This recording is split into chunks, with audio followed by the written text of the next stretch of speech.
All right, what's going on, y'all? Welcome back to another episode of the Sizzling News Podcast, man. Hope everybody's having a great start to their week. We got a special guest in the building, man. We're gonna have on JTAustin. We're gonna have on AydenCain, and obviously Skylar Hamilton, man, of Landmark Christian, man. So, gotta bring my co-host on, man. Hope y'all had a great weekend. Memorial Day weekend is this weekend. We're gonna bring on my co-host and everything right now. What's going on, everybody? Hope everybody's having a delightful day, man. Spring was was an event for the say the least, man. So we're just gonna bring some players on here today and let them, players that stood out. So we're gonna bring our stars on here. You know what I mean? This next one we're bringing up is definitely a star. So stay tuned, get your popcorn ready, crack up your whatever cold brew you got, and sit back, relax, and enjoy the show. For sure. Did everything sound good? My thing lately, man, it's been acting up with the players and everything. It's moving a little bit slow. So I just want to make sure from your side, did you see any issues, man? It came in a little fuzzy, but I think we're gonna be all right. Fingers crossed. All right, fingers crossed, man. All right, let's bring on Skylar Hamilton, man. What's going on, man? Not much. How are you? Doing good. Appreciate you coming on the show, man. Yeah, no problem. Yes, sir, man. So Skylar, man, you got a pretty cool journey, man. Just give them the artists a little bit about your background, man, kind of where everything started for you, brother. All right, so I've been at Landmark for a while now, since I think first grade, and my first year playing quarterback was eighth grade because we had to switch some stuff up because our eighth grade quarterback had left, went to another school, things like that. So I was playing eighth grade, and then when I got to my freshman year, I was supposed to probably start then. But then I fractured my elbow. I broke my elbow. It popped out of something, things like that. So I was out the whole year. So my whole freshman year was basically out down the drain, things like that. And then the next year, we had a tough season. We had about like 14 players on the team, and we went on 10 that season, my sophomore year. So that was a kind of like a slump.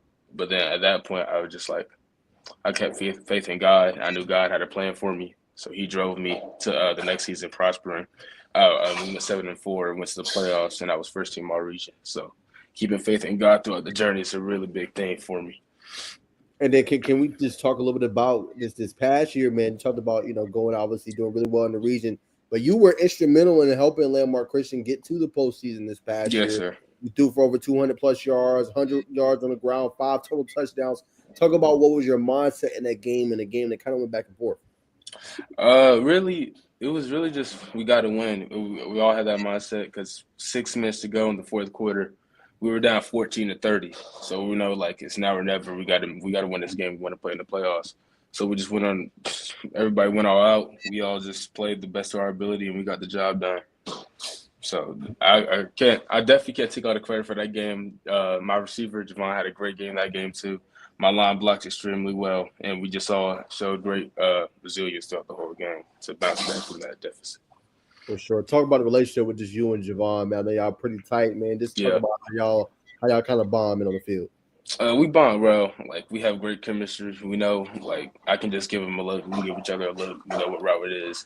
If they're playing off, we're going to hitch, screen, or if they're pressing, we know it's a go ball, 1 safety high. So that's just something we got together from throughout our experience together. And we've only been with each other for high school and varsity level for last year was our first year because he was an eligible sophomore year. So through 1 year, we already had that chemistry, and we're looking to build that through our senior year. 100%, man. And then what's been one of your favorite things being at Landmark Christian for you? Really being able to grow in my faith.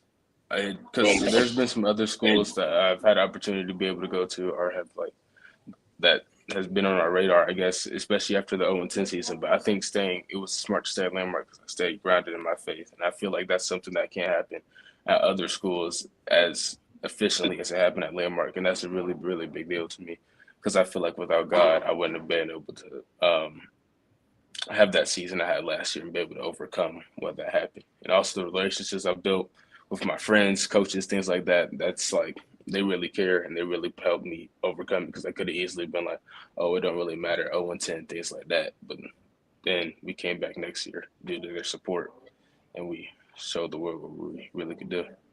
For sure. And then obviously, big was on him, but you got some really great footage. Obviously, the spring game, just your thoughts, you and Javon just tearing it up against, obviously, your opponent.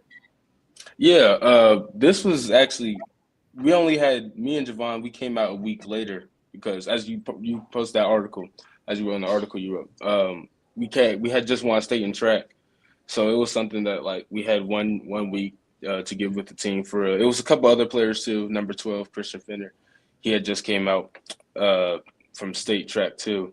So it was really just being able to mesh quickly and having confidence that we can just trust the play calling and get the job done. And we had to give props to everybody, specifically the freshmen that really stepped up. The eighth graders, they played pretty well that game too, especially for being their first varsity experience. 100%. And then when it's something like that, because I heard like a lot of players for spring, they didn't really, maybe get as many reps as they might have would have liked, especially with track being in there competing in the big championship. So what was just your approach, to that? I know you said the coaching staff did a great job, you knew the plays, but what was your approach with just limited reps and practice time? Really just make the most of it. I feel like anytime I step on the field, I have the ability to be the best on the field, no matter how much preparation I have. Obviously, the more preparation you get, the better it'll be, and that's like just something that it is. But I feel like even me stepping on the field a week prepared, and the chemistry and my teammates, the trust I have in my teammates and my coaching staff, that can lead to success, no matter how long I've been out there. So. 100%. And then I talked to you. You talked about kind of just your decision making, how you wanted to clean that up a little bit. Yeah. For you, Skylar, why is it so important? I'm seeing a lot of quarterbacks say, "I just got to take what the defense give me." Right? Can't go broke taking a problem. Why is it important to not get maybe trigger happy when maybe you're like, "Man, I'm tired of getting these 3-4 yard gains down the field. I want to get the big play." How do you stay disciplined kind of that? Well, I feel like it showed perfectly in our first two drives because the first drive we were kind of a little slower and methodical down the field, mixing and running pass, and then and the thing that my coach always says, take what the defense gives you, so that we could just take it over the top. And then the second drive we got on offense. First play was a 65-yard ball to Javon, so really just the methodical running, maybe I guess the more boring plays. That led to the big fancy play of the next drive. So For sure. it really just opens up more stuff when you're able to take what the defense give you and keep the defense honest, not knowing, they're just gonna throw it deep every time, or they're just gonna try to make the fancy play. But you gotta have the ability to make plays that aren't as flashy. The 3 to 4 yard gains, those really matter, especially with the line, because they're working on every single play. And the run plays, we gotta make. They're working for us, so we gotta reward them with plays that they work for and they can put on film. For sure. One more I throw at the bacon. Just, for you, Skylar, what do you think? I asked you this before, but what do you think makes, separates you maybe from the rest? I feel like your playmaking ability and this ability to just create outside the pocket makes you special. But for you, what do you think separates you maybe from the other quarterbacks? Yeah, I think definitely my playmaking ability and my ability to extend and improvise with that. But I also think my drive for the game and my love for the game separates me. Because I've said this before in interviews, I feel like my football's on my mind at all times.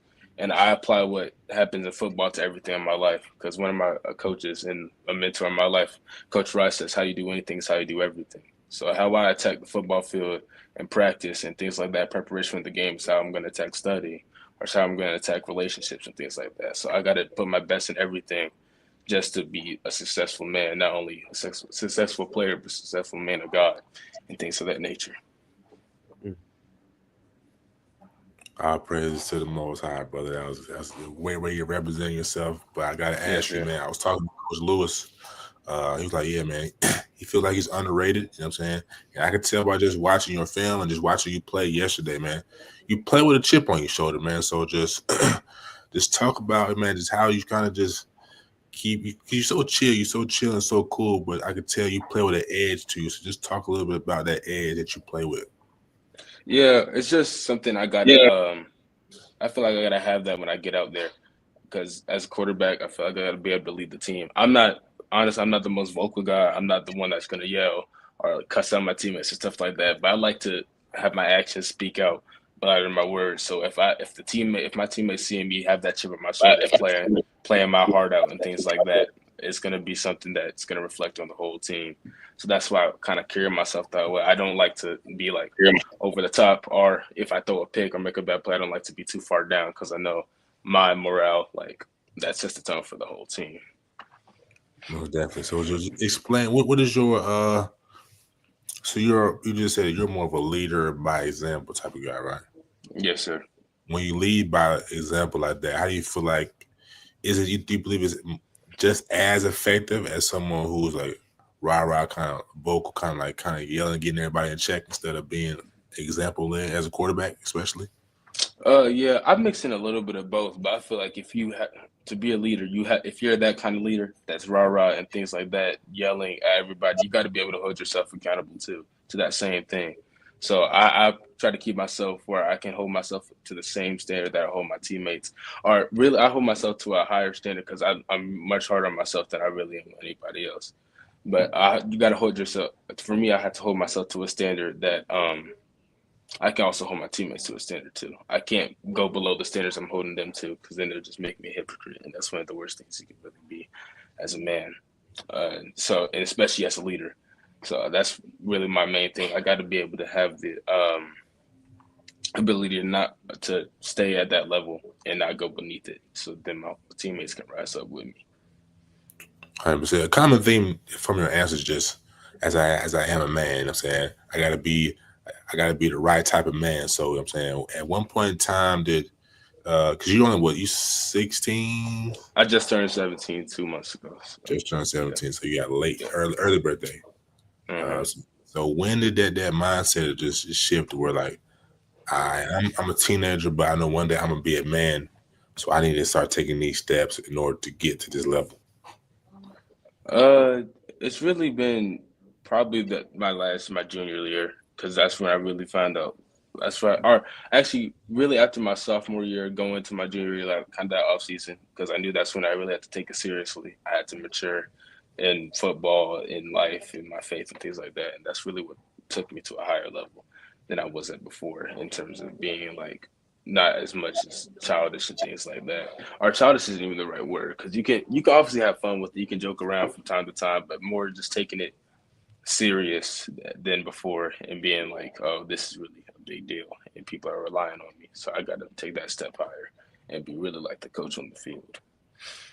You're big on faith, and I like that. I think everybody should be big on faith. But have you read the Bible from cover to cover, or is it still a goal of yours? Oh no, I've never read the Bible cover to cover. I haven't. Sure. I had to ask. I feel like, man, if he's that's pretty tough. But back to football, brother. At a small school, but obviously your game is humongous. You know what I'm saying? Was at the Georgia Tech Brent Key camp, Elite 11 camp, rising junior, rising senior camp for the Minority Coaches Association of Georgia, and many other places. So when you go to those big places to play, you know what I'm saying, there's scouts everywhere. You know what I'm saying, just what's your mentality or what's your process to prepare and what's your mindset in those moments? Really, my mindset is I got to show out. I got to be the one to show out because, it's going to be 5 stars and 4 stars here that already have the cameras on them from the jump. And sometimes it's no matter like how they're performing, they're going to get the cameras on them. No matter if they're performing like how they 5 stars promoted perform or below that level, they're going to have the cameras on them. So I know at myself, I had to go extra hard and go above and beyond if I want to get those eyes on me and if I want to get that vision on me, things of that nature. Do you feel like those moments ever get too big for you? I never do. Because at the end of the day, I know that's, first off, I'm good enough to be at that level. And second off, even if I underperform, I have other things with me. I have God to go to. I have a nice family at home. I have good grades, so I can just fall back to that. So that's not my football's not my only thing. Don't get me wrong. I love football so much, but it's not the only thing that I could go to. And even if that's my even if I don't perform there, I know I have other things I can go to, and I can always bounce back at the next one. 100%. You know what I'm saying? You're very talented. When you find yourself at these events, do you ever do the other kids, you know what I'm saying, do they know who you are? Do they know of your, you know what I'm saying, your skill set? Yeah, they do. Because I've gone to the other ones with them. It's oftentimes it's really the same kids there that you meet at the other camps. So 100%. And then your father played at Georgia Tech. I believe he's still the passing yards leader. mm-hmm. So just what game, you know what I'm saying, from him have you taken with you, you know what I'm saying, along your journey?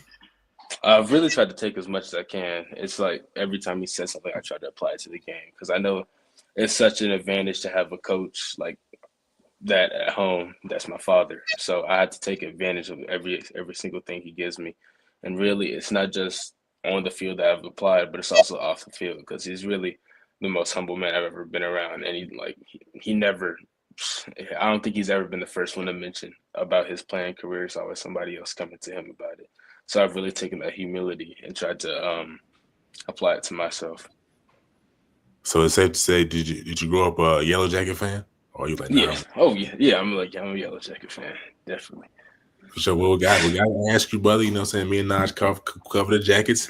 How do you feel about this year? You know what I'm saying? It's a big year for Yellow Jackets. They got Colorado game 1. So how do you feel about the whole thing? I'm confident. I think we're going to come back this year. We played. I really want to get Georgia this year, man. I really want to. We should have had them last year, bro. I was upset, but I think honestly, yeah, we're gonna have a good year. I think we're gonna have a really good year. Wait. I gotta ask though. When they was up on them huge, like I think it might have been like 20 to like 3. What's going through your head? Because I mean, like y'all put it on Georgia in that game, bro. I was there, man, covering it. Like, what was going through your head? I was already posting on Instagram. I had already talked to my friends, things like that. So after the game, I powered my phone off, went to sleep, bro. Turned my phone off, went to sleep. Fight for the day, bro. Oh man, crazy.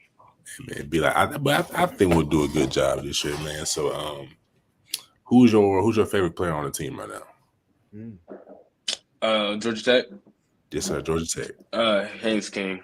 I like Philo too because I went to a camp with Andrew Philo when he was in his senior year because he was at Prince Avenue. He came down to one of the Georgia Tech camps. I remember camping with him, and we spoke a little bit. But probably AydenCain because his toughness is it's really something to admire. Because playing through that injury he had the past couple, like the last weeks of the season, things like that, and his ability to fight through stuff like that. So yeah. 2 players, if it was, you know what I'm saying, obviously we're talking fantasy football here, but if it was 2 players on Georgia Tech that you could choose from to have on your team every Friday, you know what I'm saying, who would you choose? Offense or defense? It don't have to be just offense. That's a good question. I'll probably say Jamal Haynes. Sure. That's a good Jamal Haynes and you said on my team, I would pick AydenCain because it's dual threat, but I'm a quarterback, so yeah.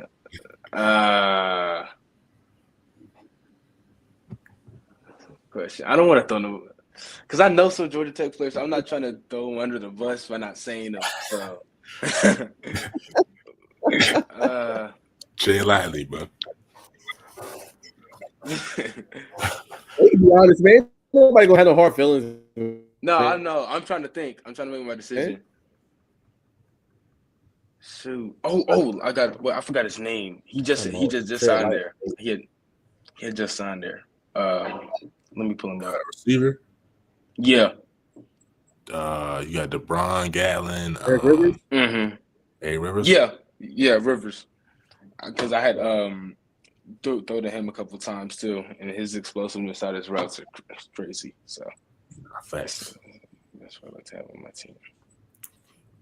Last thing before I throw it back to Naj, on your journey, just throwing at Tech, you know what I'm saying? I'm sure you're always on campus, throwing at Coach Key's camp or wherever you've been. Just two things. What's been the highest compliment you received, and what's been the biggest critique of what you need to improve on in the last year and a half? So okay. Well, actually, last time I went to the Brent Key camp, I won the accuracy competition. So that I guess my accuracy was my highest compliment there.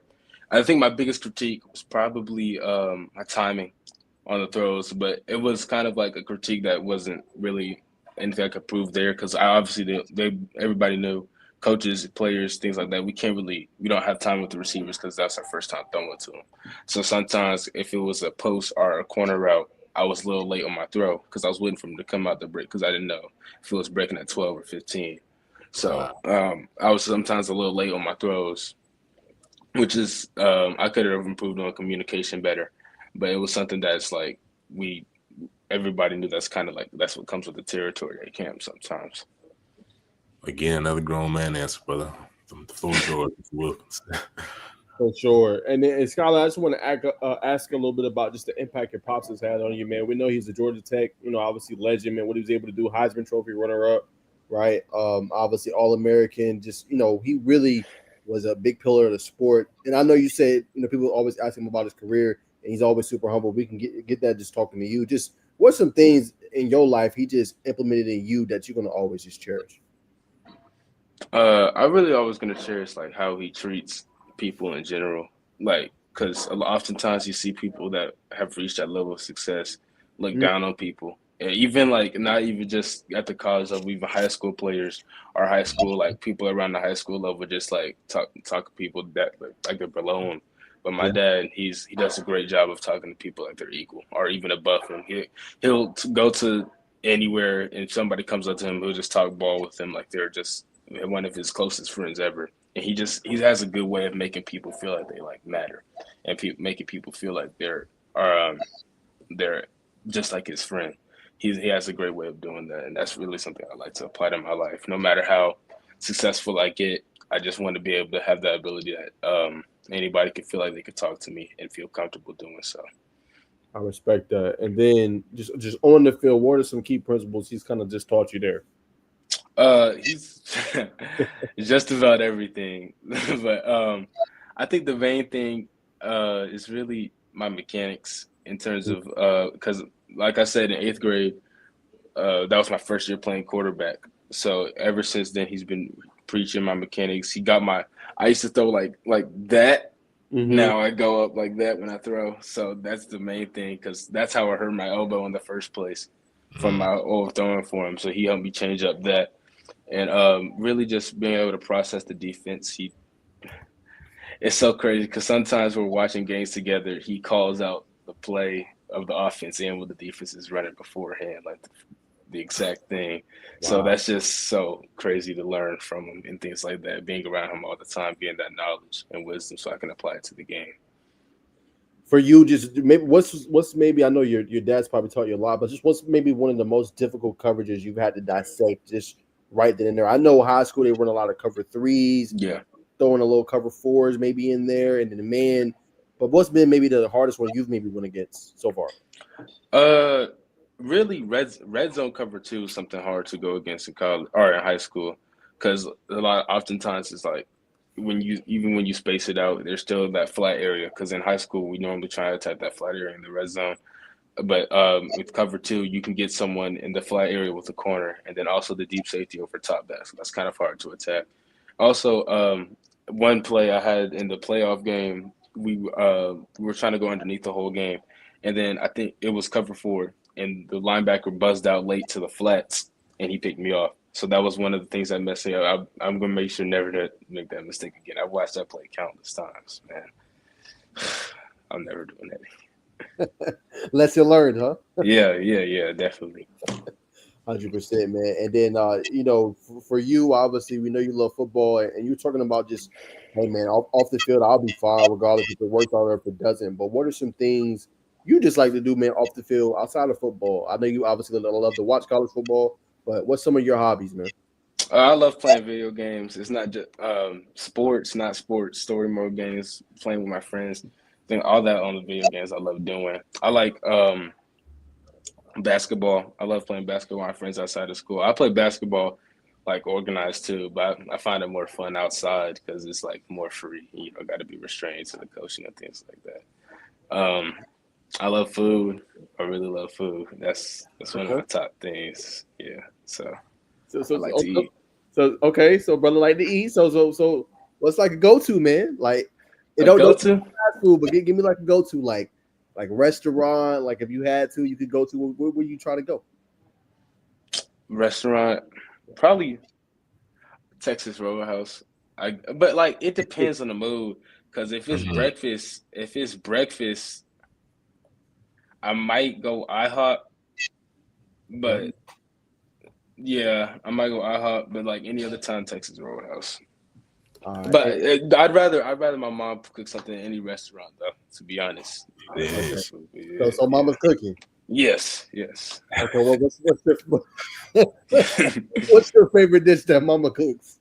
Okay. So fried chicken, the mac and cheese, the cornbread fresh out the oven, collard greens, black eyed peas, and then for dessert, peach cobbler.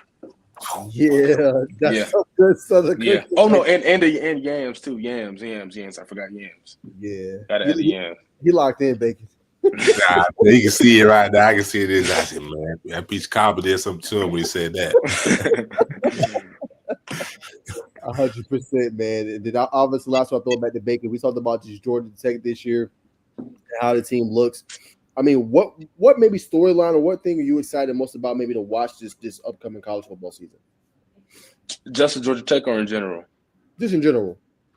I'm really looking forward to some of the quarterback battles across the country, like Ohio State. I'm looking forward to see if Julian Saint's going to play. Definitely Michigan with Bryce Underwood, things like that. I'm looking forward to see how that goes. And really, I really don't have a definitive winner for any conference, to be honest. So I feel like every conference, this is the most even all the conferences have been in a while. There's not really set out winners in any of them. Like for SEC, you could go Texas, you can go Georgia. You can even go LSU. They're going on the come up right now with the transfer portal and things like that.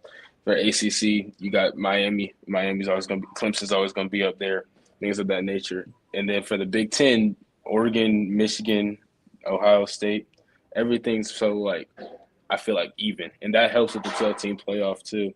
Like there's more matchups that you can possibly see, things like that. Well, since we still on college football, I might as well go to the hot topic. Coach Nick Saban has just been recently appointed as he's over NIL and whatever.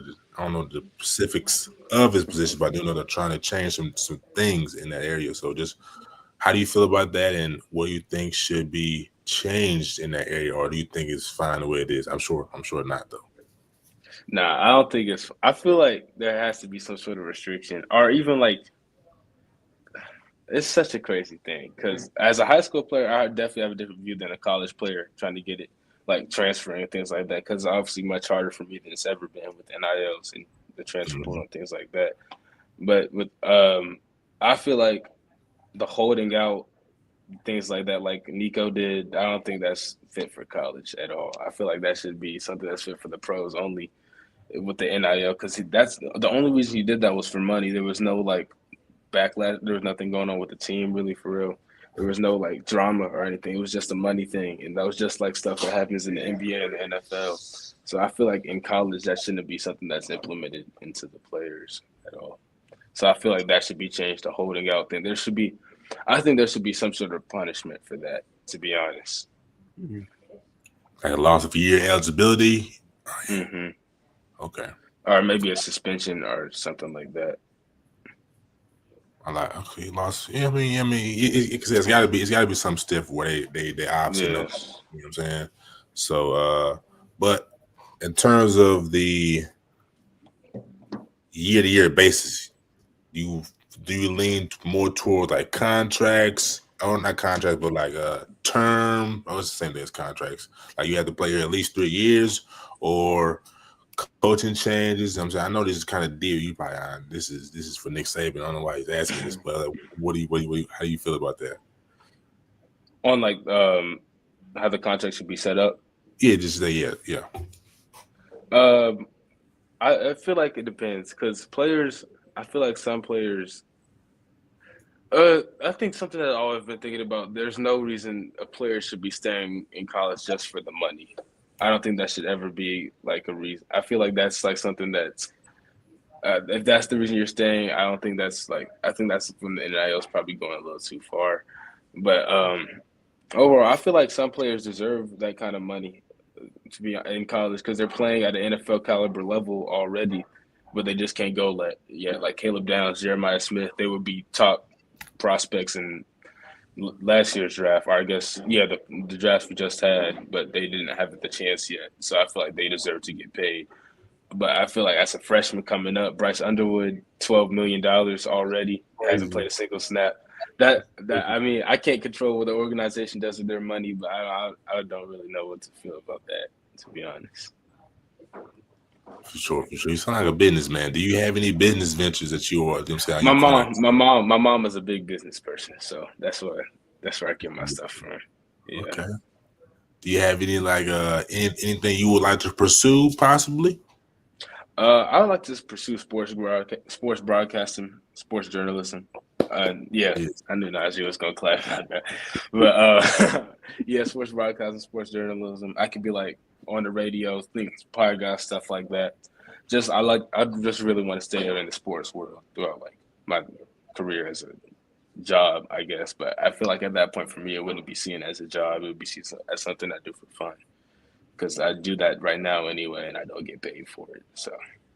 You got your own show? You got your own podcast or something? No, I'm just talking about talking ball and being able to write up and things with my friends because we do stuff like that all the time.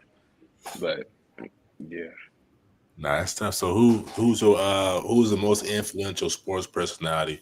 I'm saying for you right now. Good question.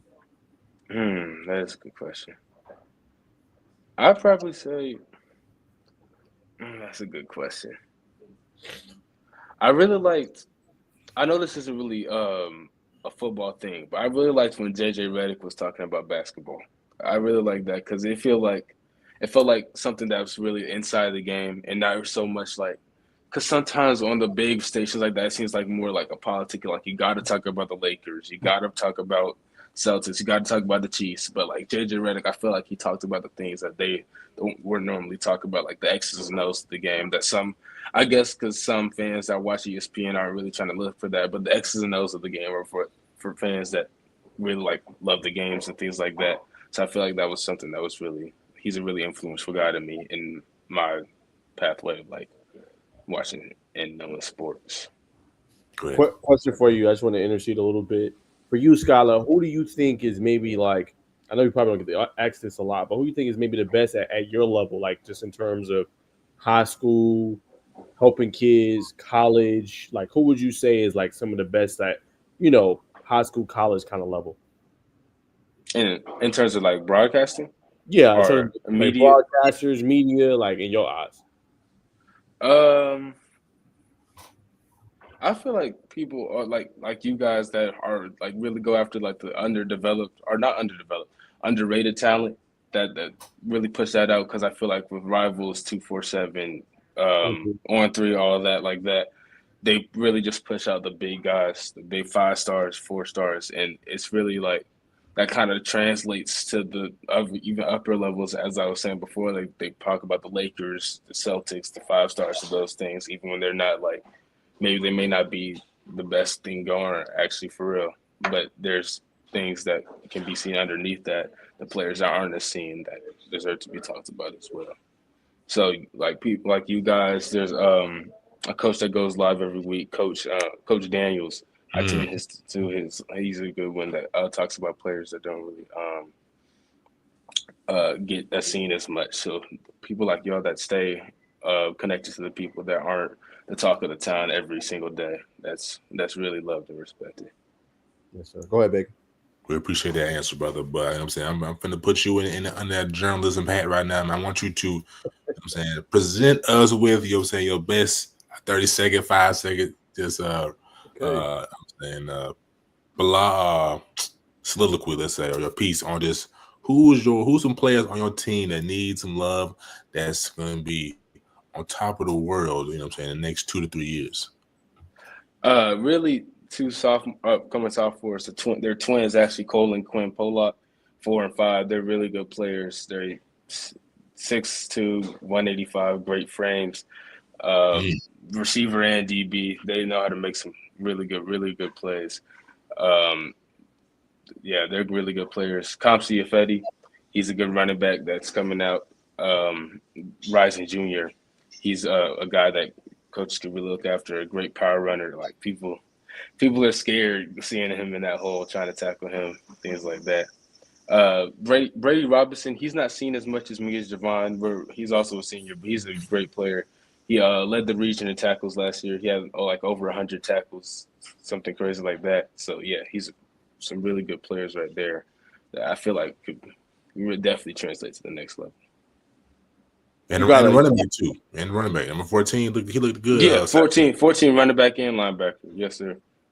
Okay. You got a comment, Skylar, based off what you were saying about obviously NIL and everything. He said the university colleges make plenty of money off players. It's great that athletes can cash out on a name, image, and likeness. What's your reaction to that one? Yeah, I definitely agree that NIL should be a part of it, but I feel like it's going to a point where that shouldn't be the whole reason that somebody's trying to stay or like leave a program. Like, I feel like everything else was really fine. I wasn't never really like against it at all completely until the Nico situation. I think that's when it went too far. Then that's when it went too far. And even with the Bryce Underwood situation, I wasn't upset with that. I just thought that was a lot. That was a lot of money for someone that you've never seen play before. So, like, someone like Caleb Downs or Jeremiah Smith, like I said before, I could see why that happened with them because they're generational prospects, generational talents. But somebody you haven't seen before, I just question that decision. Go ahead, Big. Great comment, by the way. Nah, we definitely appreciate everybody tuning in. Definitely getting a different feel, different look at a young man right here. But for you, last couple questions for you, man. I got to know what's a quarterback you feel like you're most comparable to, or someone you kind of take different traits from.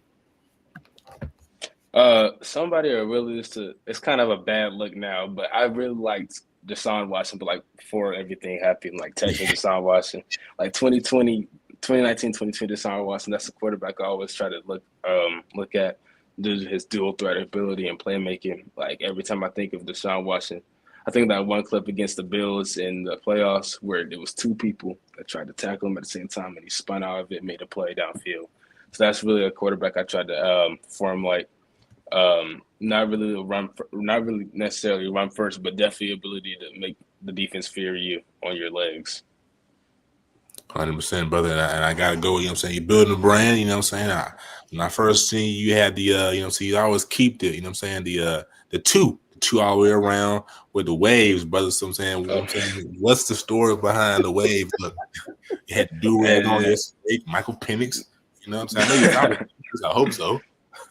Cowboys. I'm a Cowboys fan, actually. Oh my! Come on, bro. Cowboys. Yeah. Don't tell me you one of them Delulu fans, man. I'm not delusional, but we went in the bowl this year.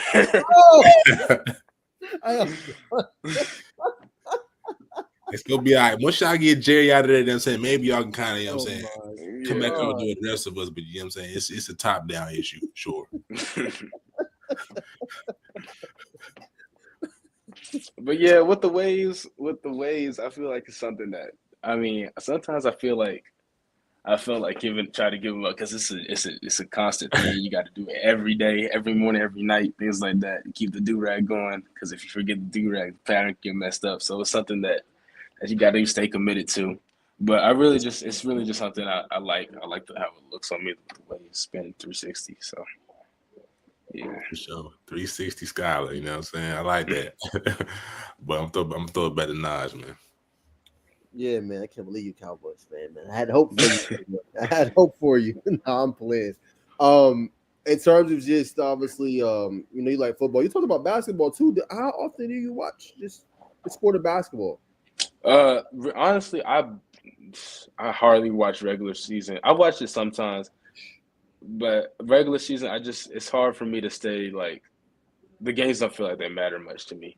So some games that like are big games I tune into, but really the playoffs I tune into most games. I'm sad now. I'm not even a fan of any NBA team, but I really like Steph Curry. I was upset when he had to go down, things like that. But yeah, I've been tuning into these playoffs. I think I got Timberwolves winning it all this year.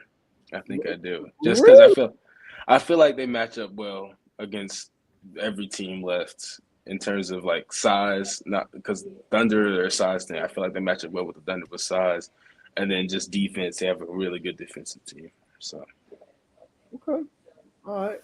So who would you say? Obviously, we know Curry is up there for you, but outside of Curry, matter of fact, I'm not even gonna let you do the legends of the generation before. who do you like currently in the NBA right now to watch out of the Edwards, the Doncic, the Jason Tatums? Who do you like to watch the most right now? I think it's probably Ant because especially this year, he's had the ability. His shooting has improved a lot this year. He's shooting more threes, but he can also come down there and dunk on you at any given time. So I feel like his versatility in his game is probably one of my favorite things to watch. So Ant's probably my favorite player to watch now. But then before, it's probably like Kyrie, Curry, LeBron, things like that.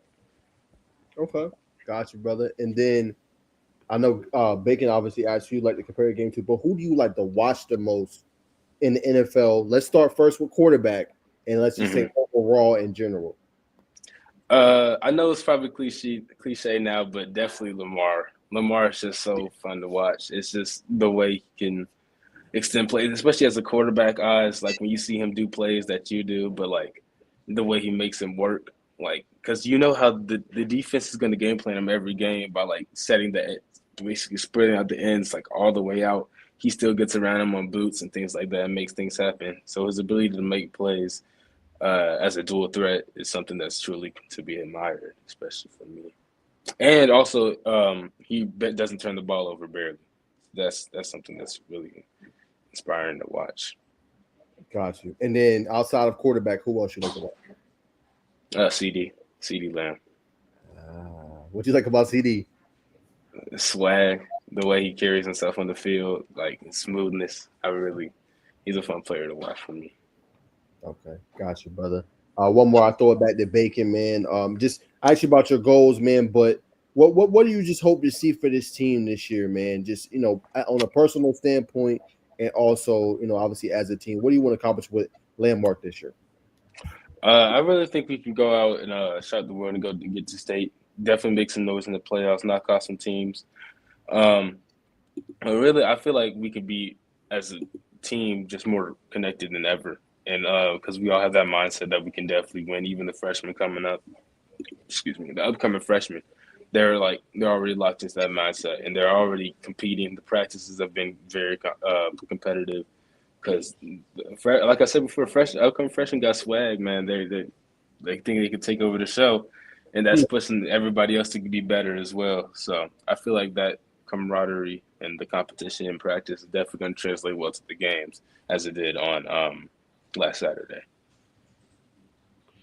100%. What's the narrative going to be around your name come next May on the student body? At Landmark? Yes, sir, at Landmark. I hope it's going to be the man who brought us the state championship. So, first and foremost. Yeah. I'm hoping to.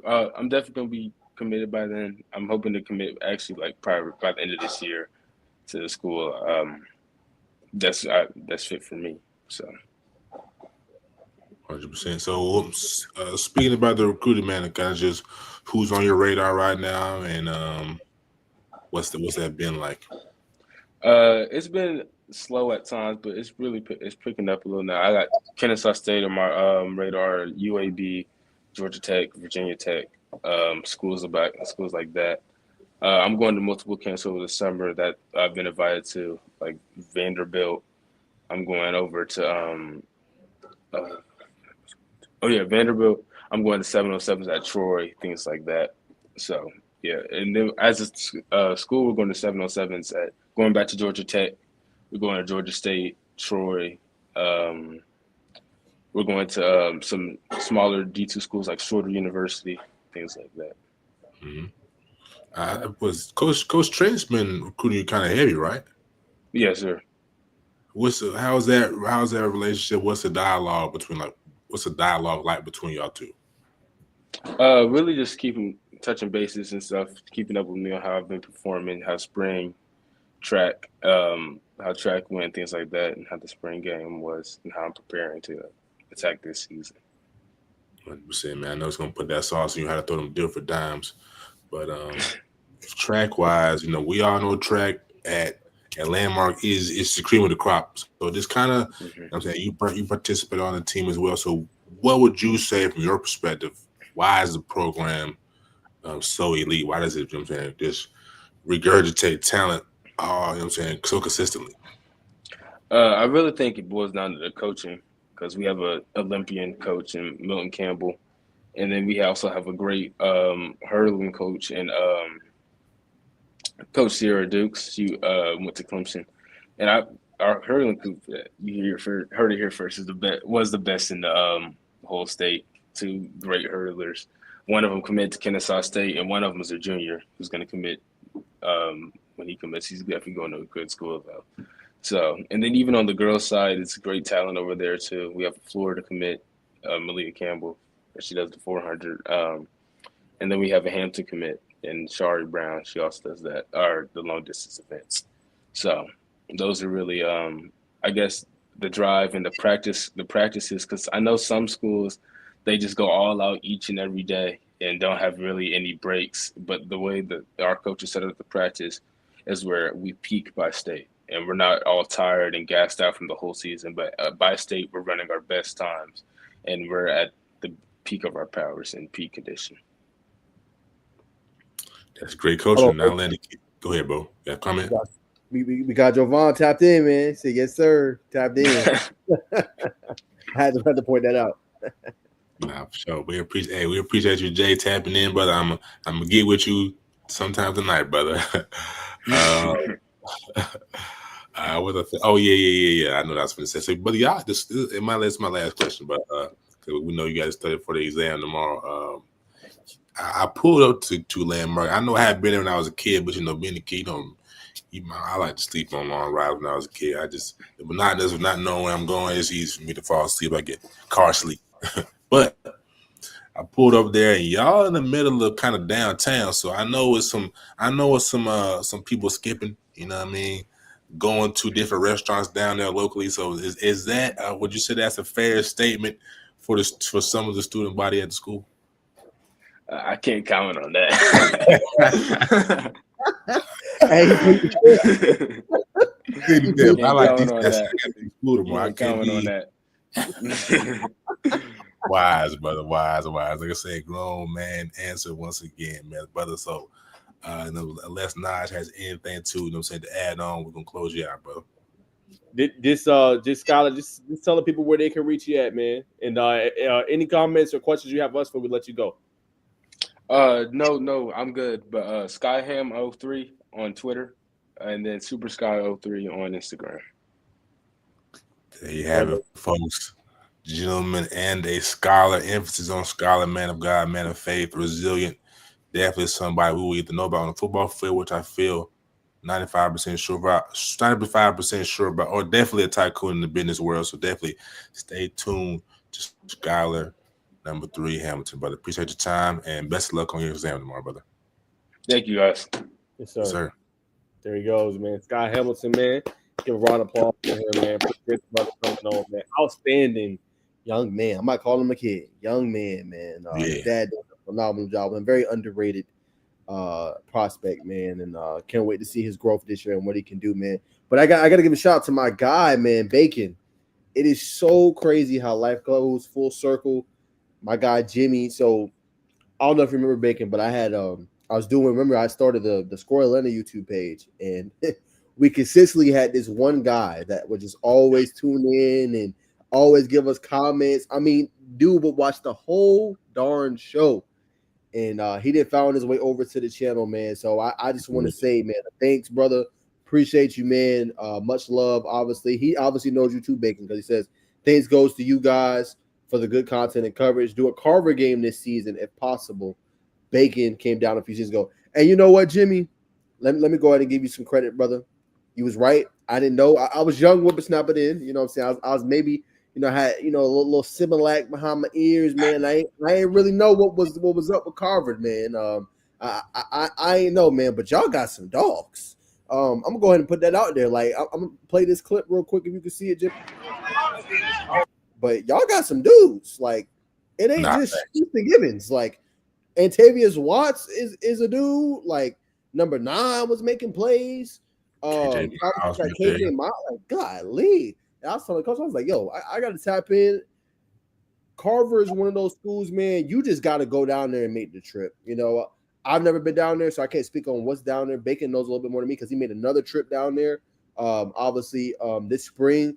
But man, y'all program is something special, and I don't think a 2A program in the state is messing with y'all this year. I just don't see it. Y'all are like a 6A school playing 2A, dog. That's just respectfully. Y'all boys is special. So I appreciate it. I remember you mentioned it back then.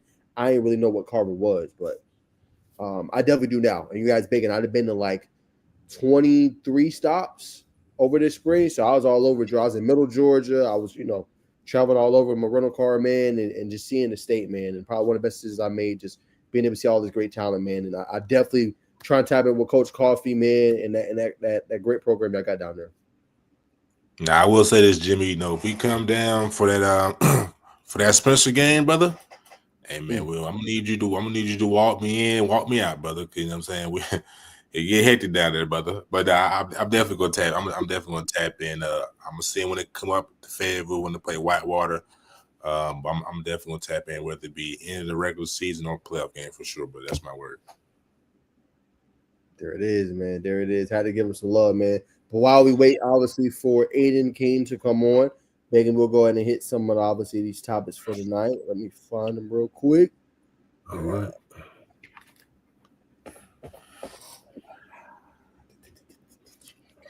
Here we go.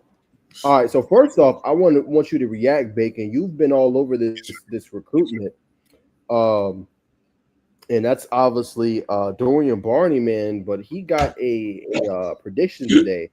But I want to play your interview first. Appreciate it, bro. Got a crystal ball, of course, man. Gotta allow you to plug all the great stuff you're doing.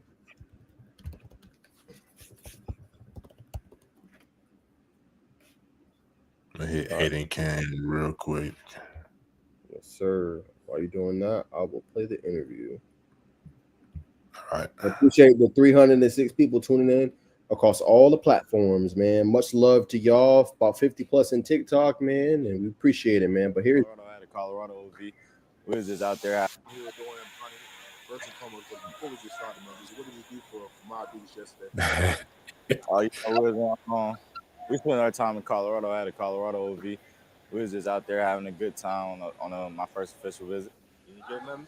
Huh? Hard, nothing? You get no... Nah, I wrote her a letter. Wrote her a letter out there. Yeah, I take care of moms. Yeah. Second question, brother. How's the shoulder going, man? So I see you been kind of just working back smooth. Nah, it's been good. Getting my range of motion back, starting to work on my strength. But it's gonna be good. I'm gonna be good for the season. So Boulder, man.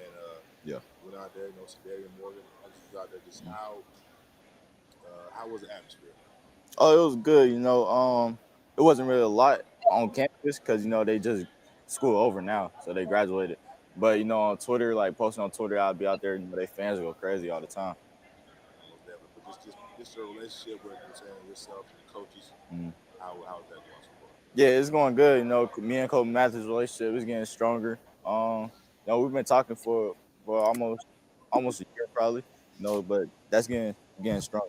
Did you feel going back though? Yeah, just playing for them coaches. They got a lot of experience. The whole staff got a lot of experience for everything.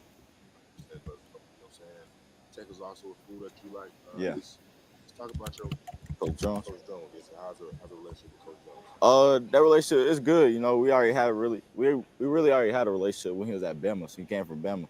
So he the position coach there. So we just continued that relationship when he got Georgia Tech. How do you feel like you fit into Coach Gideon's scheme and being a first year DC at Tech? Yeah, they run a lot of zone. They run a lot of man. Me, I play both, but with playing zone, you get your eyes on the quarterback and get the ball. So now, you talking to Kelvin? A little bit. Yeah. Sure. Anything special you feel about Tech? You know what I'm saying? How do you feel about just seeing yourself in the uniform? Yeah, just really just staying home, staying in Atlanta, just making a name for myself at Tech. There you have it, y'all. Obviously, as you guys can see, great interview. You're definitely getting better, Bacon.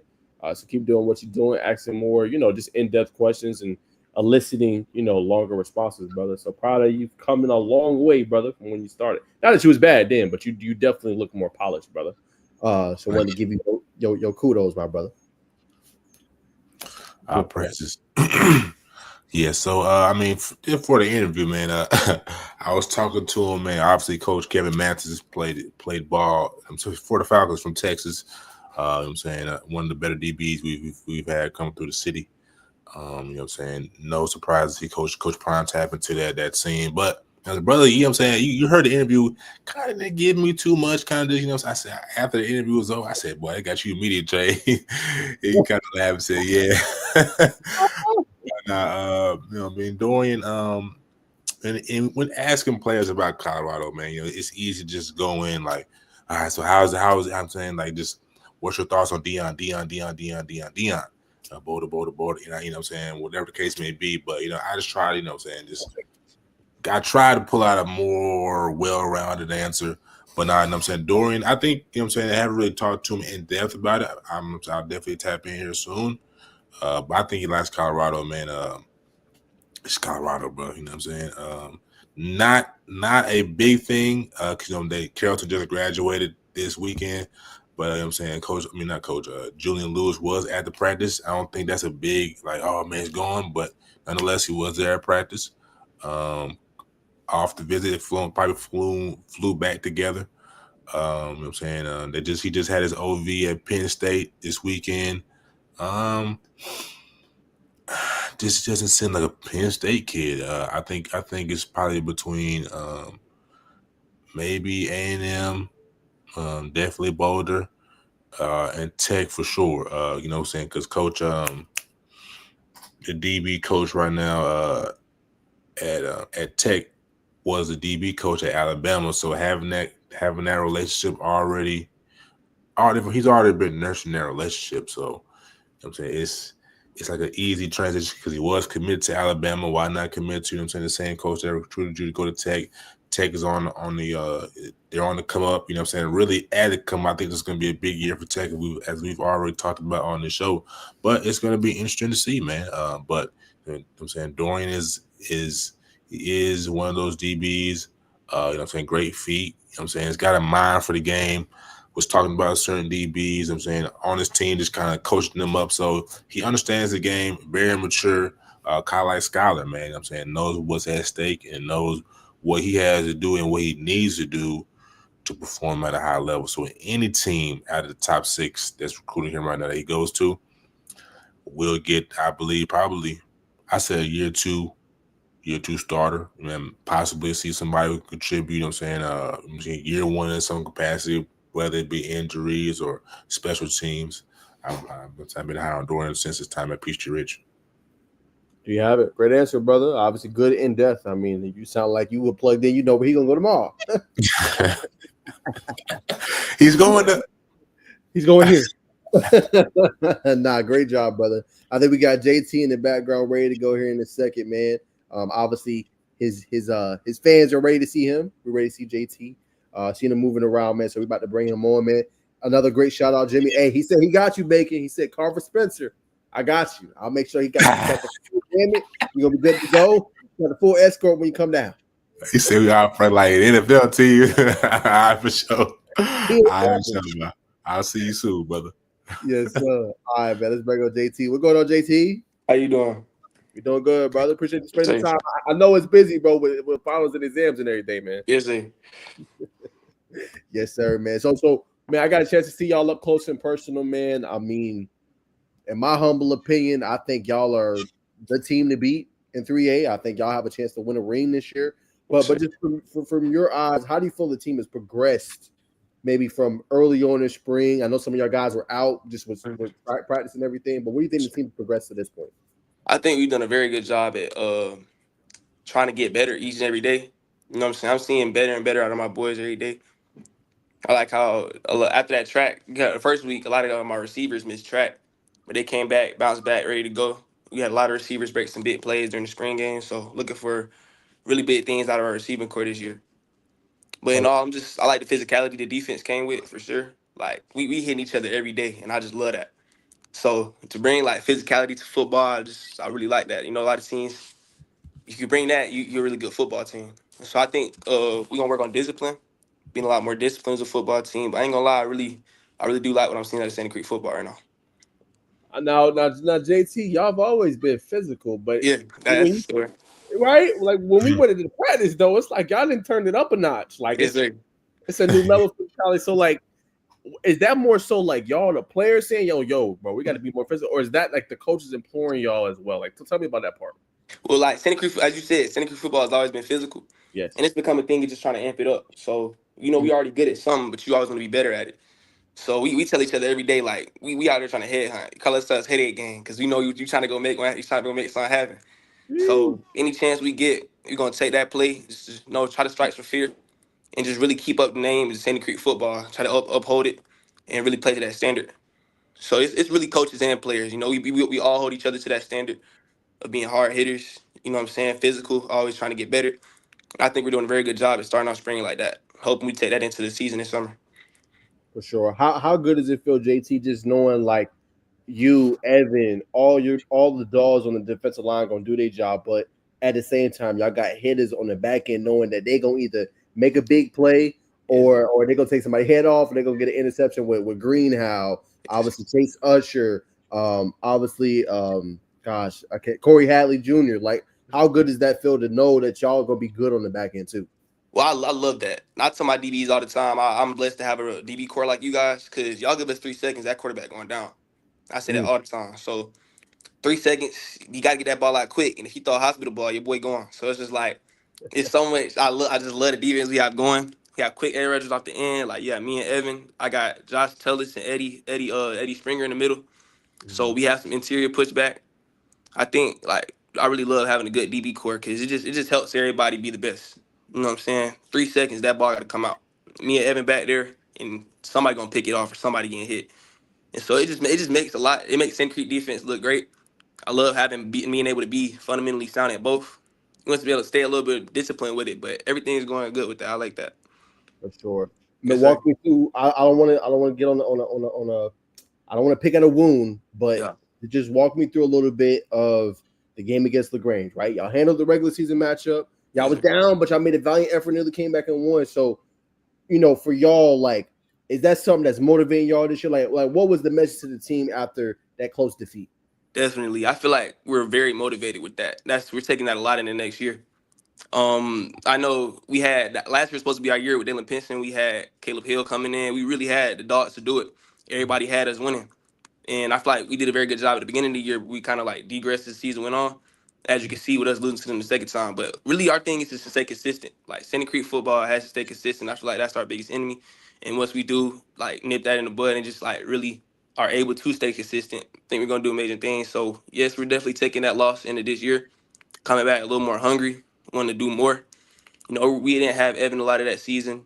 We had a lot of injuries was a big thing last year too. Dana missed the last part of the season. So really taking that hunger in the next season and just making sure everybody stays healthy. You know what I'm saying? Keeping our players' recovery. Something we've learned is it's not all about just playing football. We're a physical team, we're a fast team, but got to be able to recover. And 100%. so got to trust in God. Understand, make sure injuries kind of go, because it's a little bit of luck with injuries and everything. So we got to make sure everybody stays healthy. We got a little depth this year too. The DB core isn't just that. Like, we got 28 Nathan Holston, 28 Justin Austin. Those are both DBs, but like, we have depth this year. So hoping we can keep our starters, even if something it is to happen. I know our guys are ready to jump up and play up next. So injuries, definitely we got to make sure we go with that. But definitely ready to go win some football games this year. Take it to state. And then JT, would you consider yourself one of the leaders on this team? Yes, sir. I would. You would. For you, yes, JT, I'm walking through a scenario, right? Mm-hmm. Y'all going through the dog days. Now, I'm not talking about summer because I know summer is dog days. Yes, especially at SandyCreek, man. I'm already knowing, but but it's mid-season, right? Let's say y'all lost a game y'all shouldn't have lost, right? Everybody's like, oh man, head down a little bit, like what would you tell them in that situation? Y'all midweek is Wednesday, Tuesday wasn't a good practice, Wednesday you kind of lollygagging around. What would be your message to kind of get the team in gear if you had to at that moment? Really just stay level-headed. We're a very close group, I would like to say, considering our 26 and 27. A lot of our guys have been together for a long time. We go at each other like brothers, but we can keep the love within it. So really just making sure we stay on each other, hold each other accountable. That's a really big thing, because it's like, if I see my brother tripping, like, you got to make sure everybody at their best. Make sure everybody playing their best. So I would say, do it in a nice way, but like make sure y'all stay on each other. Like it's the best teams are player led teams. Coaches can only lead so much. So I feel like if we really harp on pushing each other to be the best, ain't really nobody that's gonna be able to compete with us. So that would be my message. Just try to hold each other accountable. Make sure you're doing your own thing first, but hold each other accountable for sure. 100%. All right, man. So we're gonna go now to you for bring Bacon in here. Mhm. All right. So I gotta ask, when y'all in practice and y'all gotta tackle Amari, bro, what is that like? Because he trying to come run you over, bro. What's going through your head, like having to consistently try to tackle him when he get the ball, bro? Yes, sir. I would really like to say, like, I feel like we got the best back in Georgia. So if we're constantly able to stop him and constantly able to, wrap him up or just find ways to bring him down, we gonna be able to wrap a lot of people up. We're gonna be able to take a lot of people down. So really just practicing, coach gives us really good technique. So making sure we know how to tackle first. And really just, it's Amari Latimer. So you gotta come with a little something. But you know what I'm saying? Making sure he stays healthy too. Like just, you know what I'm saying, go and do what our coach you do what your coach asks you to do, you know what I'm saying, you'll be good. So it's definitely a task, but if we can do it during practice Monday through Thursday, it's not going down on Friday. So that's how I like to think about it. For sure. For you, JT, what do you think just makes you kind of just different from everybody else? What part of your game is like super special in your eyes? I feel like I have a really good get off. Like I'm coming off the ball every single play. And so I really like that out of my game. I might not be the biggest, but I'm definitely the fastest. I'm gonna be the fastest D lineman on the field. And so I really like how I'm able to do that. I feel like my pass rush bag is deep. I would like get a little better against the run, but I feel like that's really what separates me from other DMs. Got you. And Yes, sir. then and the last thing, I'll throw it to Bacon. So obviously, just what was your thoughts on just the spring game? Y'all played Dutchtown, pretty good game. Just what's your thoughts overall as you kind of close that chapter on spring? I feel like we did a very good job of physicality. Every other play you seen somebody get hit, and I love that at our defense. I just want to say be a little more disciplined. We had a few penalties that could have definitely been stopped, like third down, gotta get off the field on third down. But I think we play with that same physicality, keep penalties out the way and out the sight. And I feel like we had a very good spring, to be honest with you. You just love to see the physicality at the game. I love that part of football. So to see we can still be that, I love that. So that's probably my takeaway from spring. Gotcha. Go ahead, Bacon. Now, JT, I gotta flash you back, brother. You know what I mean? Because I've been having this question in my mind for some time. Last year, I can't remember, it's the third or fourth, fifth game of the season. LaGrange comes to town. Y'all win, of course, dramatic fashion. And I was scrolling on TL, but on Instagram and Twitter. I see y'all got that, I'm saying, they towels, brother. So I'm saying, y'all take these towels, did they leave these towels? And so how'd y'all acquire these LaGrange towels? I think number 10, Sabri, I think he just found it on the sideline. Camera lady tell him pick it up, take a picture. I think that's all it was. I don't think it's much backstory behind it. It's definitely something now, considering how he seen the back posted it on his post after they beat us. So we definitely taking that in next season. He won't be here anymore, but we still come with that intensity. Like, we don't like, of course, nobody want to lose second round. So we definitely gonna take the intensity in next year. I think that's the situation with the towel. I'm not pretty sure. I asked him about that. But you know what I'm saying? It was just, football players being football players, trying to compete.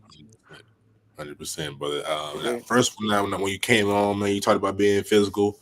You know what I mean? You talked about just the nastiness you got to have to play in the SandyCreek defense. I feel like that personifies what it means just to be a SandyCreek Patriot. You know what I'm saying? The whole aura behind the program. But even though there's a lot of aura behind the program, y'all got, what, four championships? Yes, sir. First state championships. 4 state championships. The program still doesn't get the coverage like a Grayson or a Buford, or I'm saying whoever else. Y'all got similar amount of state championships. I'm saying, why do you feel like y'all kind of like, y'all younger brothers to the upper echelon schools? Well, I do feel like we compete with those schools a lot. We played them summer last year.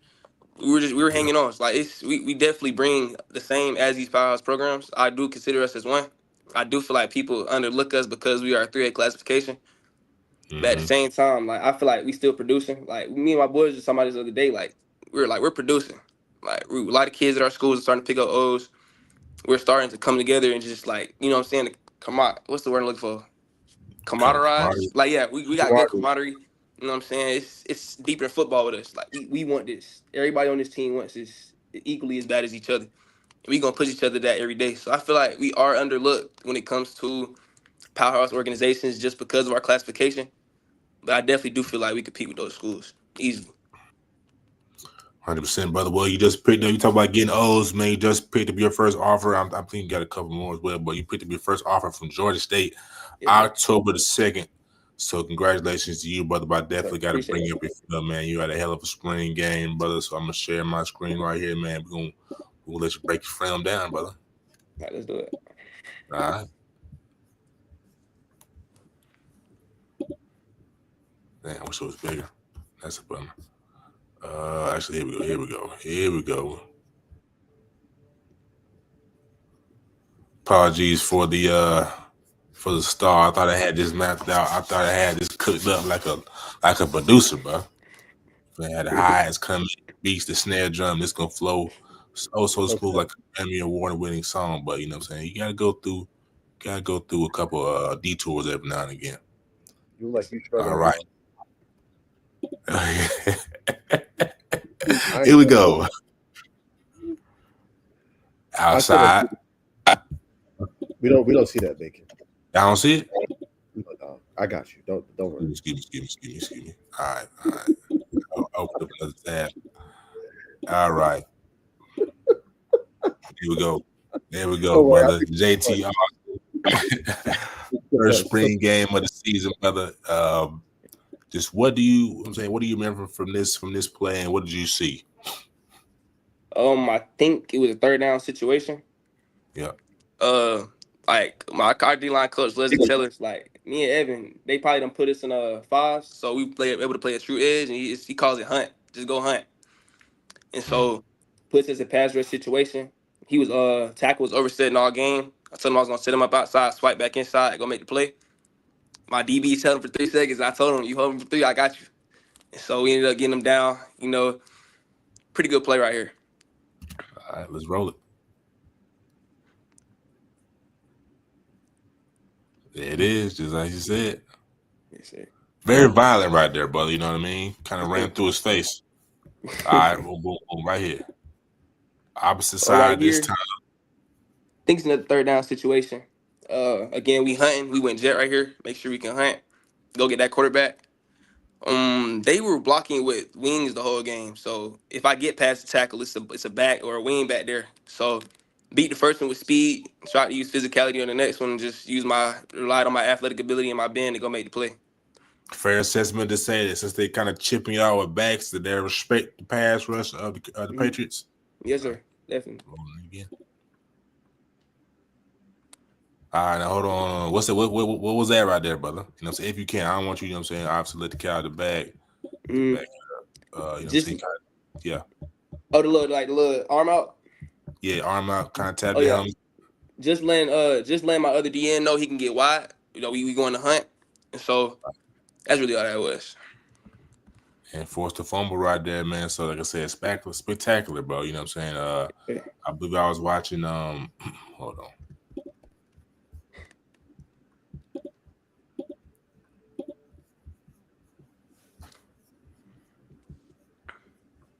There we go. Boom.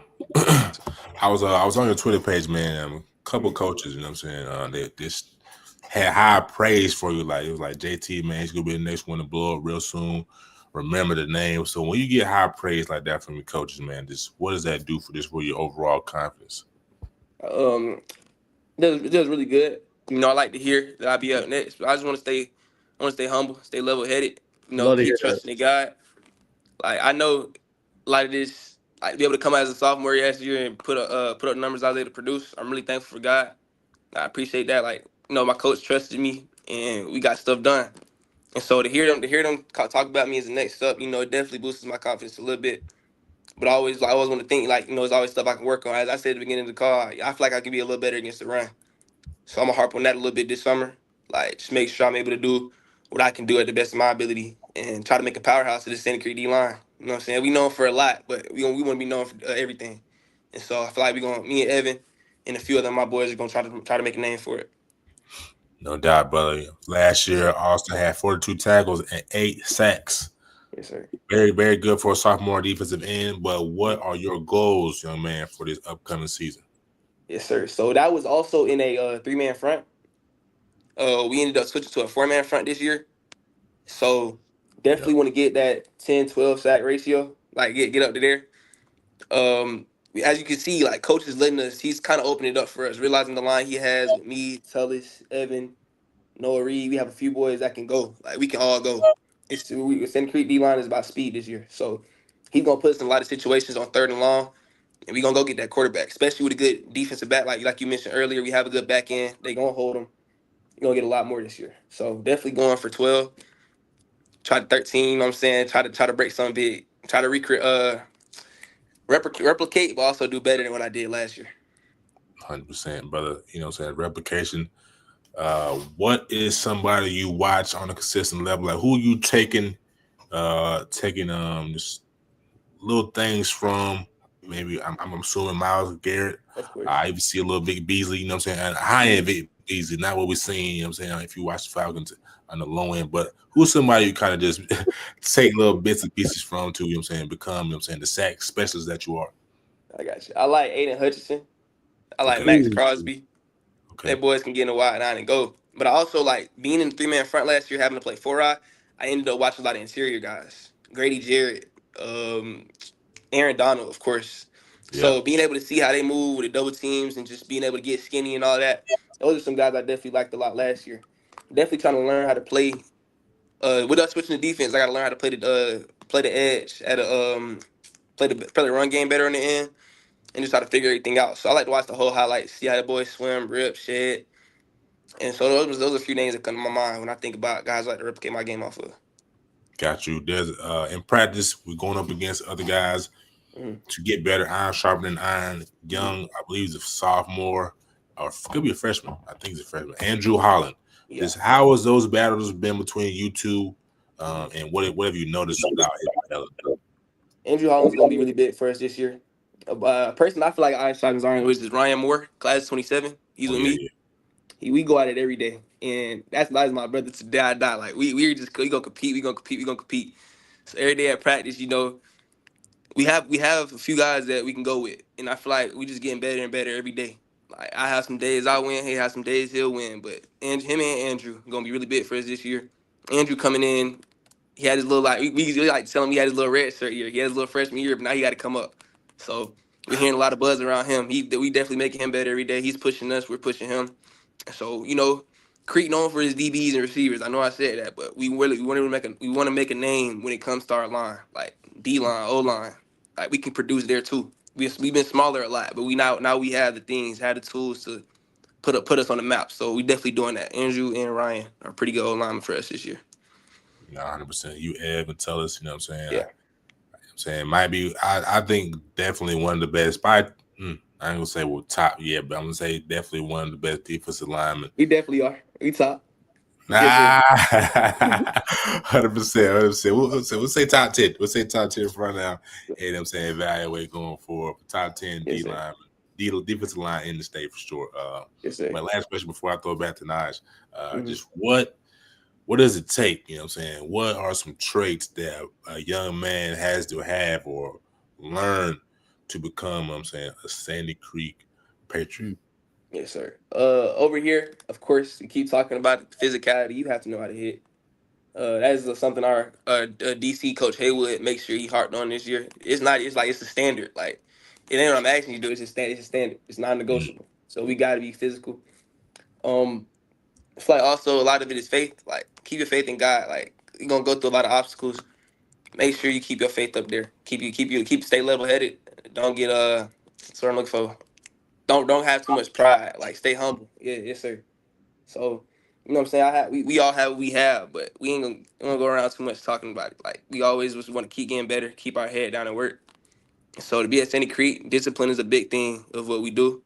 Discipline, physicality, and just making sure we all share the experience. Like I said earlier, you have a lot of camaraderie. You know the word I'm trying to say. The camaraderie. Yeah, we have a lot of that. So we come together. After the game, we always doing something. So it's just really big. Like we had to be a family over here. We small. It's 3A school, and we don't got a lot of players. Depth is finally something that we are able to have a little bit of this year. but staying together, making sure we all on the same page and just communicating. And I feel like that's something you need to be at SandyCreek. Yeah, it is. I gotta ask, man. I don't know if y'all release y'all schedule, but I know you know probably some of the games y'all gonna be playing, man. What game are you kind of just looking at the chops? You excited about to play this year? Week 1, East Coweta. I know they had them big tackle twins, and me and Evan been talking about eating them up all year. Like we definitely gonna do. We going out there and show. Like we on this type of time this year, and we gonna do a very good job at that. I'm ready to EC. Just it's the season starter. We did get our get back last year because we lost them 2 years in a row. Finally got it back last year. We plan on doing that again. Just making sure we good with that. So that's the game I'm looking for. I know that they're a team that likes to pass the ball. Hopefully we get us a few to start the season off.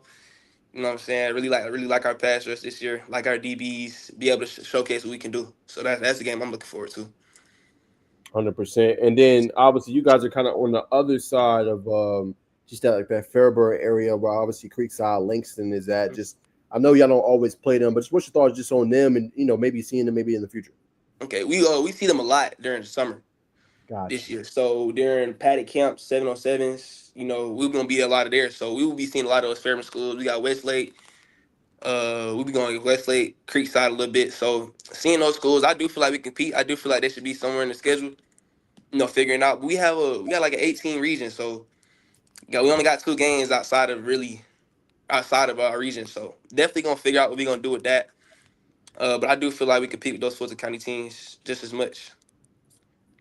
Why do you think you talked about just being a smaller school and everything? Why do you think 3A is so slept on? I mean, so many great teams that come to 3A. Obviously, you guys had your battles with Cedar Grove, over the last few years. Yes, Calhoun's a great team. You look at Jefferson, Stevenson. Why do you think 3A is maybe just as a classification maybe so slept on? Really just because it's small. Like I know my school only has 1,000 kids, so that's only 60, 70 of them are playing football. So I think it's slept on because of the size. But I do feel like that's changed over the years. Considering putting up the numbers we're putting up, I'm starting to consider us as a powerhouse. We're putting kids in school. We're putting stuff on tape. Like you watch that game, you're gonna see like SandyCreek, they want to be here, they want to hit, they want to win football games. And so I do feel like as time goes on, 3A will definitely begin to pick up, and I feel like we're gonna be the leaders of that. 100%. And then just from you, obviously from a defensive perspective, where have you maybe seen the game of Caleb Hill maybe progress in your eyes? Caleb Hill is a dog, man. I love getting him that last year. Coming out DP7, he's a cornerback. He's a receiver, so him stepping up to the team was very, very grateful for that. But having Caleb come in, put up the numbers he put up, love the development I've seen out of him. Definitely should be the next one to pick up a O for sure. He throws the ball with a zip. He's getting it out. So being able to go against him, his pocket presence is great. That's one thing I can say. Like, bro won't even see me coming, and somehow he up out of there. So it definitely pushes us to be our best. Like, pushes us to, we got to finish the play. We got to do this. We got to do that. But the development of Caleb Hill is very good. He's gonna be a really good quarterback. 100%. And then just talk a little bit before I throw back to Bacon, just about the coaching staff. You talk about some of them, how they've been developing y'all. Just how instrumental have they been in just helping the SandyCreek program get to where it is now? Yes, sir. Can't say enough about Coach Smiley. The way he came in after that state team, we got to come in and keep SandyCreek tradition, but put his own stamp on what we do. He's done a very good job at just making sure he's listening to us. You know what I'm saying? Like, we're a good football team. You know what I'm saying? But able to keep his authority, but also listen to what we're saying. You know what I'm saying? We told him we feel like we have enough athletes to get out of that 3-man front. He missing to that. Got us a DC, Coach Haywood, our D-line coach, Coach Godfrey, really good for us. We have some really good guys on the offensive side of the ball too. Like Coach Bailey's a great coach, and I feel like Coach Bailey, Coach Bo, a lot of those guys, So we got a few alumni coming back too. JV Jackson, he's gonna be really good for us. Like just making sure, like a lot of things are looked at from our perspective. So I feel really close with the coaches. I feel like we all on the same page. I feel like they're really pushing us to be the best we can be. And I love SandyCreek football coach. They make sure we physical though, for sure. Love that part, man. Sure. Go ahead, baby. I gotta. Well, you talking about physical? I mean, I'm sure everybody's sitting there. I thought Nas was gonna ask. I thought he might have had a clip pulled up, but everybody has seen the TikTok clip that went viral. I'm not even sure what type of drill that was. Coming out of the edge. You twin, you seen it? When they kind of they got the It was on overtime. They 3, 1, 2, 3. Boy came and knocked his helmet out. It was we out there going crazy. Oh, I You didn't ain't see seen that. it? You see that? I used to be plugged in. I didn't peep that. Yes, sir. Yeah, Yes, so sir. how did it come about? That's day 1 too. So Day first one. thing in spring, like one thing we are going to do is hit. I ain't made that clear yet. So we got our sled drill. We constantly getting put on bigger platforms just because that's what we bring to the table. Physicality is gonna be something, and our coaches make sure we know that. Our players make sure we know that, and we know that. So people definitely gonna feel it this year. Yep, that's a fact. Another young bull. I mean, y'all so loaded from upperclassmen to underclassmen. But Rod Smith, another young man who I'm saying who's kind of like blowing up, is kind of like under the radar blow. Like even Yeah. though he's played at the Navy All American camp or All American Bowl, but just Mm-hmm. talk about saying Rod Smith and his development too. Rod Smith came in as a transfer from Texas. I think it was my freshman year. And one thing you gonna know about Rod is he's a very good leader. Like he came in trying to stamp his leadership. So he very good. Holding us accountable for what we're doing, making sure everybody's on the same page. I would say like one of the many leaders in the defense because we have multiple.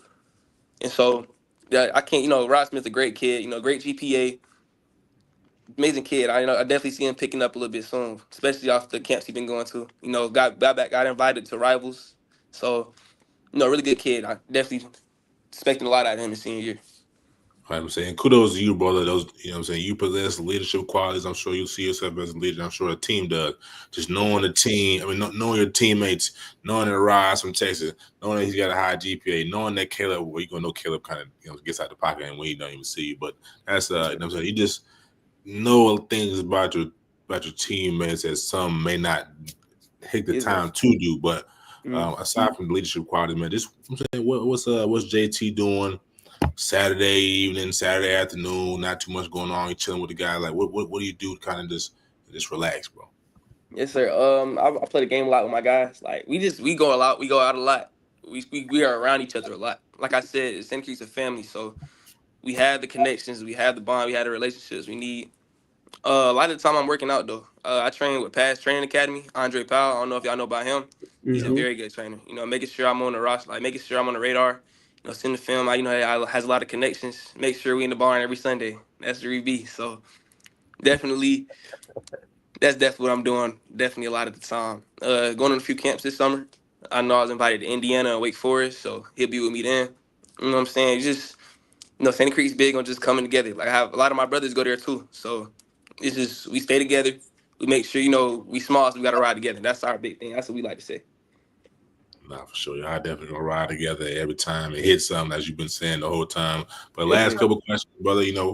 I got to ask you about Coach Dale McGee, man, at Georgia State. And that was your first offer. So just say, how was that? I mean, how was that relationship playing out for you? What's the dialogue like? The relationship is going pretty good. Went to one of their spring practices, caught up. They have a new edge coach named Coach Troy.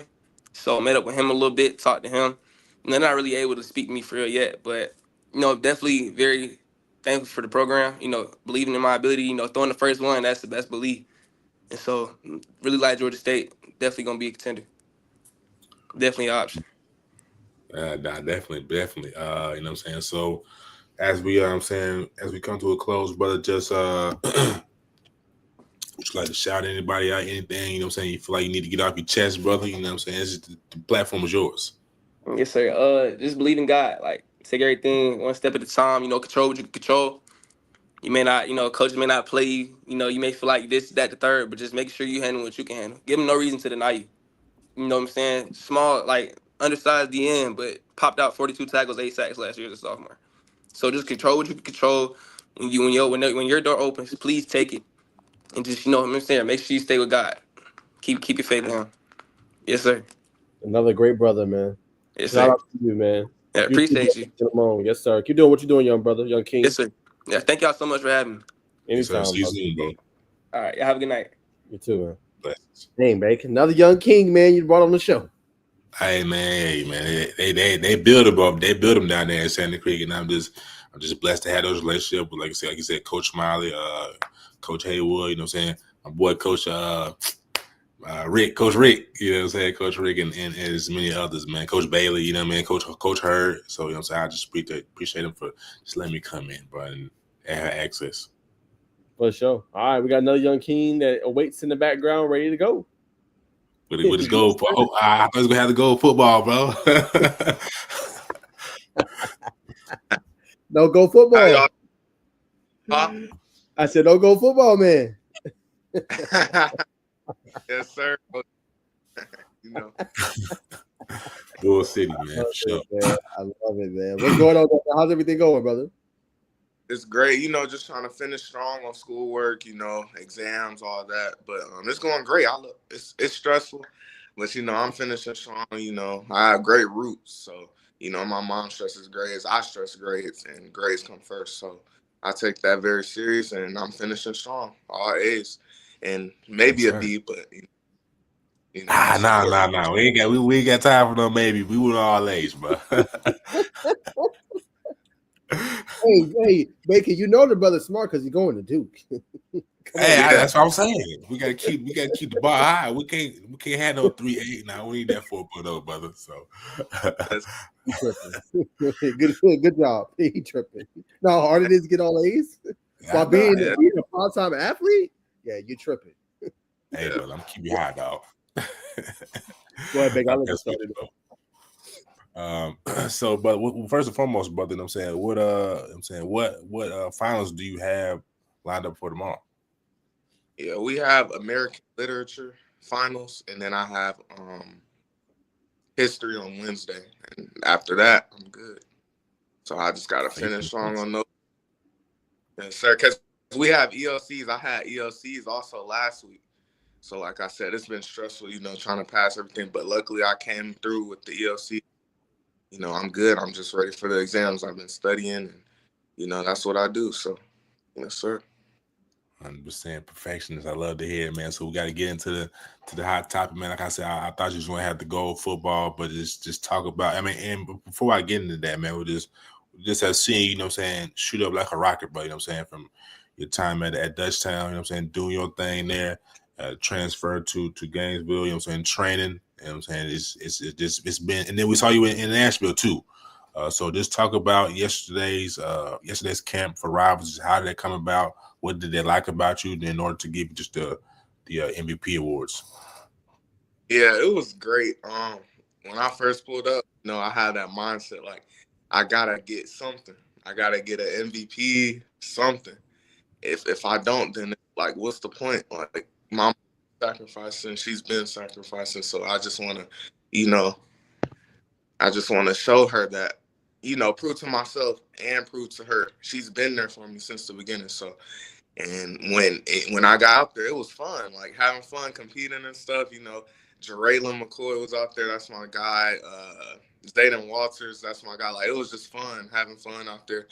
And then when I got the award, it was just amazing. Like, seeing it as a kid, seeing people get all those gold balls, it was a dream of mine. So, you know, it was amazing for real. I'm saying that's two. There's two MVPs. We can't let that go undisclosed. MVP at the UA camp, not MVP at the Rivals camp. Man, did you notice what's going to happen? Did you have the same mentality at Under Armour as well? So 2-part question. Yeah. Yes, sir. Definitely. I feel like I'm one of the best D linemen in the nation. So, you know, like, I deserved it. So I just went out and dominated. So, what's been the biggest mentality shift for you coming from last year to this year? I'll say I focused in on myself more. Last year, I was like focused, comparing myself to everybody. That wasn't working out, and I wasn't my best self because of that. So, you know, I just started locking in, working hard on myself, and, you know, it paid big dividends. So, yes, sir. There you go. Comparison is deep for joy, brother. Keep doing your thing. And unfortunately for that other person, they'll be comparing themselves to you, for I'm saying, from the trajectory that you're on. But at Gainesville this year, man, uncharacteristic. I'm not sure what to do at Dutchtown, but I know it's a system over there at Gainesville. You know what I'm saying? Up at 5:15, 5:30 in the morning to get to the weight room at 6, and then I'm saying meetings and then breakfast with the team. So just How has that adjustment been for you, brother? Yeah, yes, sir. My first couple of days, I showed up a little late. They got on. I wasn't used to it at my old school. We didn't do that. So, but I got right in check. Got with all the rules and stuff. Did what they asked me to do, and it's an adjustment at first, but keep doing it. You'll get used to it, and I love it. I love showing up at 5:30 a.m. with my guys. I'm excited to do that. Like we have a bond that's like untouchable. I feel like, and Coach Nibble was talking about that, and I feel like it's true. Like we have one of the best bonds he's ever had. So, I'm excited to wake up every day and hang with my guys and coaches. So, I love it. Yes, sir. 100%. My boy came in locker room late. I'm here, coach. To the line, buddy, to the line. Just mess with you, bro. So just so you got a loaded defensive line, you know what I'm saying? Clay, and I mean the whole rest of the game. How good can this Gainesville defensive line be this year? We could be amazing. Obviously the spring game, we lost 28-7, but we'll get back to the basics. It's about the little things, we just gotta fix those. But if we fix the little things, which we will when we fix it, we'll be like amazing. We have Jamarion Matthews, Caden Fossum, Xavier Griffin, Darren Williams, we call him Boom. We got it's more Marshall Leonard. He's upcoming riser. Watch out for him. So stay tuned on us. Like we have some dogs, and then we have the secondary. We got dudes in the secondary too. So, but I feel like this D line could be one of the best in the nation, hands down for sure, easily. So, yes, sir. 100%. Last question before I throw it to Naj, man. Like you said, 28-7. This, you know what I'm saying? You was there in person. Why do you feel like it was kind of a slow start, or what I'm saying? Why was the outcome so lopsided? I felt like it was our first game all together. We have a lot of transfers, but it comes back to our core values. Choose hard, high truth, high love, and me plus the G. I don't think we did that day, but we learned from it. We could come back and fix it, and yeah. 100%. And then, Ayden, I got a chance to talk to you, but I just want you to tell the audience a little bit about just that transition for you. You mentioned a little bit, obviously, with the waking up early, but you just talked about how Gainesville has made you a better player because of all the different positions you're playing, which is definitely going to make you more well-rounded when you go off to college. But for those that don't know, just talk about some of the different things they've been having you do. Yes. So I could play the 5 tech. I could slide out at edge sometimes. I could play 4-eye. We have different fronts, so I line up in a 3 tech, a 2 tech, even a 1. And, I mainly play the nose for them, so I love it. And it's making me more knowledgeable of the game. I'm still working on it, learning some stuff and getting ready for college. But, I'm glad I came here because I don't know where I would be if I didn't come here. Because learning, all the stuff that goes on with, gap integrity, hand placement, all that stuff. It was just great. Now I'm glad I came over here. So, yeah. And then if you can, what's the difference between maybe for the artist that doesn't know, the 5 technique, 3 technique, the 1, the high that you were just alluding to? What do you mean? Like let's say, okay, coach says, hey, we're gonna run a 5 technique, right? As a defense. What does that mean? What does that look like for those that don't know? A 3 technique. Hey, we're gonna be in a 3 technique instead of a 5. What's the difference between those, you think? Yeah, so the 5 technique is outside the tackle. 3 technique right outside the guard. 2 tech is head up on the guard. A 1 tech is shaded on the center, and a 0 tech is head up on the center. Oh yeah, just for you guys. Yeah, we know, but everybody don't know when it comes to football. That's why I just explained it. Appreciate you. No, wait. 4 tech is head up on the tackle, and 4-eye is in between the inside shoulder of that tackle. Yeah. All right. There you go. There you have it, brother. All right, and then you obviously talk about just obviously the consistency for you guys locking in. But just in terms of what's your overall just synopsis of spring ball? Did it work out how you wanted it to? What else do you want to kind of work on? For me personally, well, as a team, I felt like we did good.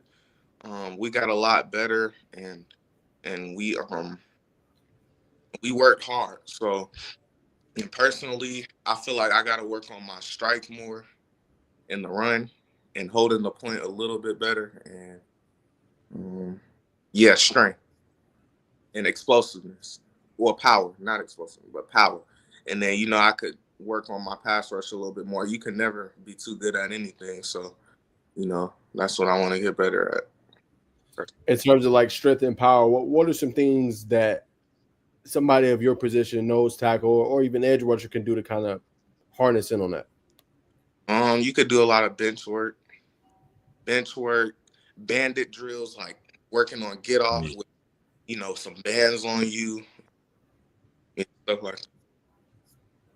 All right, there you have it. And then, obviously for you, just talk about just some of your relationships with like the defensive coordinator, defensive line coach at Gainesville. Yeah, it's great. Oh my God. Coach Casey, that. And shout out to him. He's my dog. Like, he gets on me like a lot. Like, he stays on me. Like, I be messing up sometimes. He gets on me, but like, I love him. Like, he loves me. Like we have a great relationship. And then the assistant D-line coach Motley, Jermaine Motley, like that's my dog too. I love him. Like, he stays on me too. Like, anytime I mess up, they got me. But at the end of the day, I need that because that's how it's going to be in college. So, but I loved him. It's great. I have a great relationship with all the coaches. It's great. So, yes, sir. And then obviously you talked about how good his defense could be this year. Let's talk about offensively. What's it like going against kind of Kareem? He's been getting a lot of buzz, a lot of hype around him. 4-star now. A lot of colleges want him. What's it been like going against him every day in practice? Yeah, it's hard. Like, I'll get back there sometimes and he'll just like sidearm. I'm like, oh, I'll put my hand up. I'm like, what? I've never seen that before. So stuff like that, uncharacteristic stuff he does. It's crazy. Like, yeah, like, and then our running back, Nigel Newkirk, I got back there one time. He runs through my shoulder. I'm like, whoa. I fall back a little bit. He got some power to him. So I love our backfield. Keep an eye out for our backup running back, PJ Lewis. He's great too. 28 running back. Yes, sir. And then I love O-line, of course. Our O-line, it's hard to go against them every day. It gets me better. We got some dogs up front.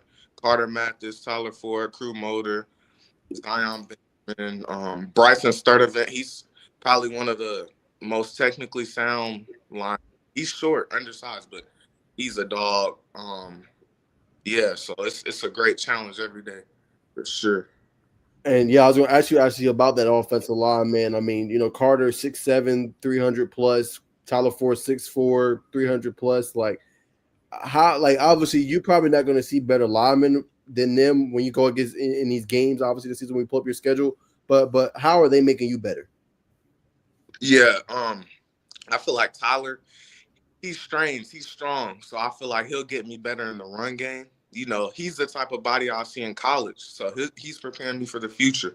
Carter, he's very tall. He has long arms, so if he gets a hold on you, it's over. So I gotta learn. I'm learning how to use my hands more, be more active and stuff like that. So he's helping me a lot. Crew, the center, he's very technical, so you got to be on your game. You got to know your keys, all that gap sound. He will push you out the hole if you're not technically sound. So all of that just works in. Like, you work on everything with our O-line. We're versatile on the O-line, so everyone has something. So it's great. So I love to go against everybody. 100%. And then obviously I want to pull up your schedule, man. So just talk a little bit about obviously the schedule. Like, what game were you kind of just most looking forward to, and your overall thoughts on the schedule? Yeah, I want to go 1-0 every week. I'm not even focused on the schedule right now. I'm focused on the summer, trying to get better. We need to get better. We don't need to worry about anybody. I respect everybody on the schedule, but I'm locked in with my guys trying to get better. We're focused on summer. That's all I gotta say. Hey, giving that media answer, I respect. You got them tight, dog. Hey, I respect it, though. That's how you gotta be, though. I had to ask, but that's how you gotta be. All right, man. So, last one, I'll just throw it in the bacon. Just tell the audience, just like a game you've had where you just went absolutely bananas, absolutely bonkers, and you just killed it. Yeah, you were there. Georgia Elite Classic. Oh my God. Had 4 sacks, 5 TFLs. Look on the paper. 4 sacks, 5 CFLs. It was crazy. Gatorade player of the game. You know, it was great. And we make bonds there at the Elite Classic. So I still talk to some of the players. You know, we have group chats. So it's fun. Like, yeah, I advise like all the younger kids, 2029, 2030, 2031, even 2028, go to the Georgia Elite Classic with Mr. Rusty Manziel, Najai Wilk. They'll get you coverage, you know. They'll put you on the map. Please go. Please. It'll change your life. Please. There's that promo, man. There's that promo. You gotta click that up, sure. Facts. Hey, real quick, just for you, Ayden, why do you feel like you talk about Russ, you talk about me, obviously? Why do you think that platform is just so big where it just gets kids, special kids like yourself, noticed? Like, you know, a couple examples is you, right? Braden Foster, Teddy. What was the big one I wanted to mention? Who you say? Tyreek Jemison. Tyreek Jemison, that's the name. Tyreek Jemison, like kids that didn't popped. Like, so why do you think that platform is so good at just getting y'all out there, man, getting eyes on y'all where y'all can just kind of pop off, man? Yeah, it's good because the Georgia Elite Classic is big. Because I went my 8th grade year, you know, but I didn't really pop. But I came back my sophomore year. Chad Simmons was there, Najai Wilk, everybody. And it's a big platform. A lot of talent goes there. So if you show out there, you're on the map. Because Mr. Wilkins will give you coverage. You just got to show out. And they work very hard to do that. And kudos to y'all because y'all got me, you know. You got me where I'm at today. So I appreciate that. Seriously. Yes, sir. Go ahead, Bacon. I appreciate you, my brother. Brother had to bow respectfully after that. But what'd you say? I said, not much more I can say, man. Ayden always show me love, man. He always show me love, man. As you know, as a journalist, it's nice to hear that from the kids sometimes because, you know, we be grinding trying to get them out there, man. Sometimes the kids just, you know, they'll get popular and then they kind of just, you know. But Ayden's always been just, Coach, how you doing, man? Coach, it's good to hear from you. Like, Ayden's one of those few, man, I'll always have respect for. I told him I always want to follow his journey, man, even in college. Like, you know, we do a college show now, Bacon, just to have him on, man, because it's rare to see the kids give you the same love that you gave him, you know? Yes, sir. Yeah. We definitely appreciate you, Ayden, for sure. And I'm finna expose your boxing skills to the streets, brother. So, you know what I'm saying? Bear with me as I share my screen. And I always got a wild card, dog. Yeah, listen, bro. I be scrolling, bro. Look, check him. Got a little 1-2 there. Get around the corner. What a little hook? Okay. Shout out to the coach, Jermaine. He don't just train on how to move your hand. He gonna get you right for life because you'll need a little 1, 2, 3. You know what I'm saying? Want to get a little heated in during practices. So you know, so we know and but just kind of let us know the what you gained from this drill, brother. Yeah, hands, footwork, your mental. You think quick because he'll call out some stuff. He'll be like 1, 2. He'll be like 1, 2, 3, and then 1, 2, 3 low block, and then he'll be like 1, 2, 3 swipe. So you gotta think like, and then you gotta do it fast.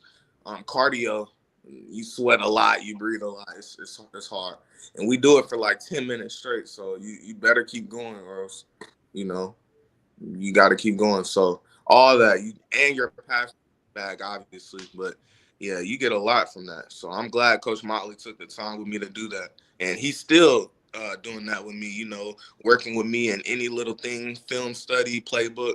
You know, I just have a tight relationship. I could ask my coaches about anything, so I just love that. 100%, but I ain't lie, but that hook something serious, though. That's what really caught my attention. But you know what I'm saying, Duke, you know what I'm saying, 100% is, you know what I'm saying, you're always throwing the Bull City every time I see you. So you were definitely 200% locked in. But this from you, man, why is Durham that place for you?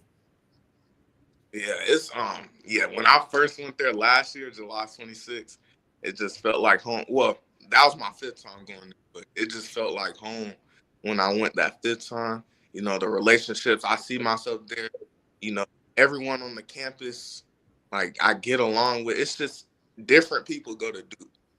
Notre Dame, Duke, those type of schools, you know, like academics, like people stress academics. I told you I stress academics, you know, it's stuff like that. And then obviously the scheme I fit their build for a D lineman, you know, it's stuff like that. You got to be honest with yourself in the process. Like some kids choose the biggest offer and they go portal the next 2 years. So I'm just being honest with myself, how my body is. I feel like Duke is the right spot for me. Yeah. Can you talk about that, please? Because kids do that all the time. It ain't even 2 years. They going in the portal 6 months later, or even a couple months later. Can you talk about that? Like why it's so important to find the right spot and like you just said, be honest with yourself.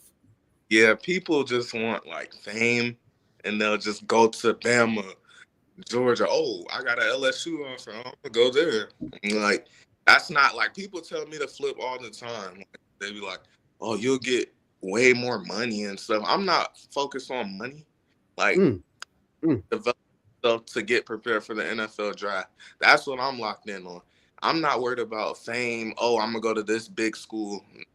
Duke is a big school already, so I don't need to. Like, I'm good. I'm locked in. You know, that's the best fit for me. So, and I love the coaches there. So, and even if the coaches weren't there, I would still go there because, you know, it's a 40-year decision. You know, not a 4-year. Now it's set me up for life. You know, talking heavy. Lord, man, I wish kids thought like him, man. Woo, Lord. Go ahead, baby. He's gonna be all right.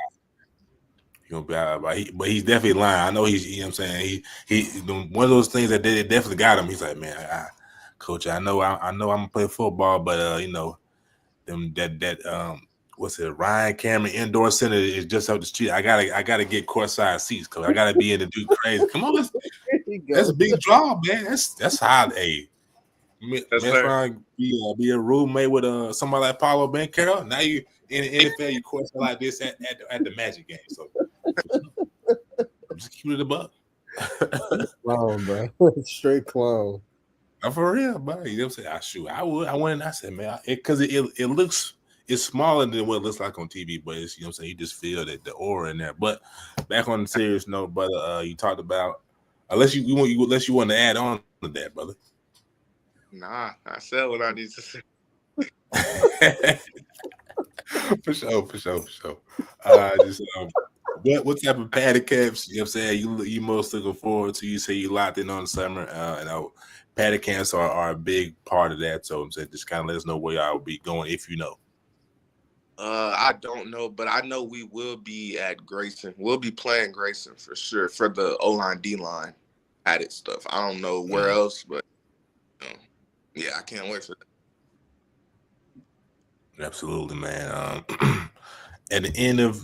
So next May, you know what I'm saying, when hopefully, you know what I'm saying, I know you got the state championship so on your goal list, but what will be the theme?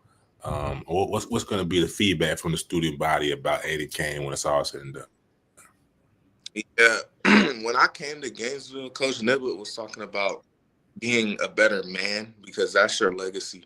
So I want to be known for like stuff outside of football, you know, the people out when they, you know, putting a smile on people's face. Like that's more important to me because that's why I smile a lot. Like I just want to have good energy around people and stuff like that, you know, like, you know, it's just important to me because I know little kids out there that don't, you know, that are shy, you know, especially in nowadays society. I'm not shy though. I talk to everybody. So then that platform is important to me. Football is just something I do, you know. So that's what I gotta say. Well said, brother. You know what I mean? Yeah, you do have some, but just keep pointing to the kids, man. You see them, just kind of give them advice, like I'm sure you do already. But and I had a good one, brother. It didn't slip my mind. But I guess if Najee already asked you, man, just what you had, what full you had. I mean, hold on, I got you, brother. My question is, what's your on the field goals for this upcoming season? You had solid numbers last year to finish off your season at Dutchtown. I'm gonna call them out in just a second. 61 total tackles, 42 solo, 29 pressures, 15 TFLs, 6 sacks, 2 forced fumbles, 1 PBU. That's big, but just what's kind of your goals for this season? Yeah, 15 sacks. You shoot for the stars, you land at the moon. You know, 100%. shoot them for 15, but I win mine 10. Got to get double digits though. TFLs over 20. That's a must. TFLs over 20. Pass breakups, that doesn't really. I mean, that's luck. If it comes, it comes. Tackles probably 100. Even though I'm a D lineman, strive for the stars. And then as a team, state.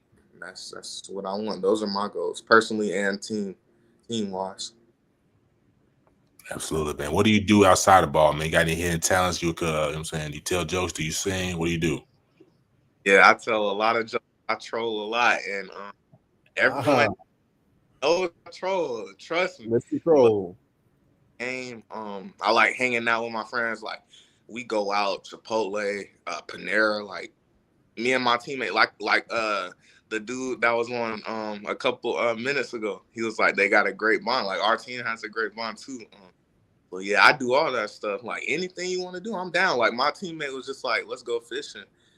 Soon. I'm like, okay, I want to learn how to fish. Anything. It don't matter. I do whatever. So jack of all trades. So yeah, 100%. Keep that in. Keep your energy high, brother. Keep that thing of just wanting to get your hands on anything that's gonna take you far in life. But my final question, I'll throw it to Naj, man. You brought up Panera, you brought up Chipotle, but you didn't bring up Cava.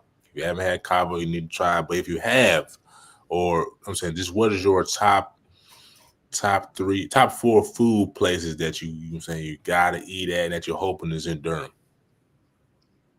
Chipotle, Panera.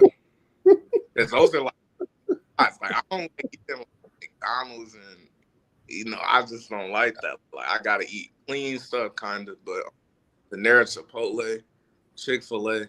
That you gotta have some cheat time too. Chick-fil-A, and the fourth one. I don't know if they have a Cane's in Durham, but a Cane's would be nice. But I don't know. It's Durham, so yeah. Oh, it's a breakfast spot. That's great too. So man, I appreciate you, brother. Go ahead, Nash. Yeah, man. So talk about obviously what you like to do off the field. Who do you like to kind of model your game after? I don't think you ever been asked that. It's not just any specific person. I'll take my stuff from everybody. Like even in high school, like college, NFL, all that. So I'll say, I'll start high school. Like I'll just look at the top D linemen, like from last year, like Floyd Bouchard out of Florida, London Simmons, the Alabama commit. Even people in my class like Deuce Gerald's, and then NFL, DeForest Buckner, Aaron Donald, Elijah, who else? Yeah, people like that. And then college, like LT Overton, some people like that. Okay, and then obviously you watch a little bit of everybody. Is there a pass rush move you like to use? Like when you watch that game, you add to kind of the repertoire. Like kind of how does that look? Yeah, I like cross shot or swipe. Those are my favorite moves. But I want to work on my power more though. Like like a hezzy bull or something like that. I like that. I need to work on that. Or a long arm. Long arm. Okay, got you, man. And then, do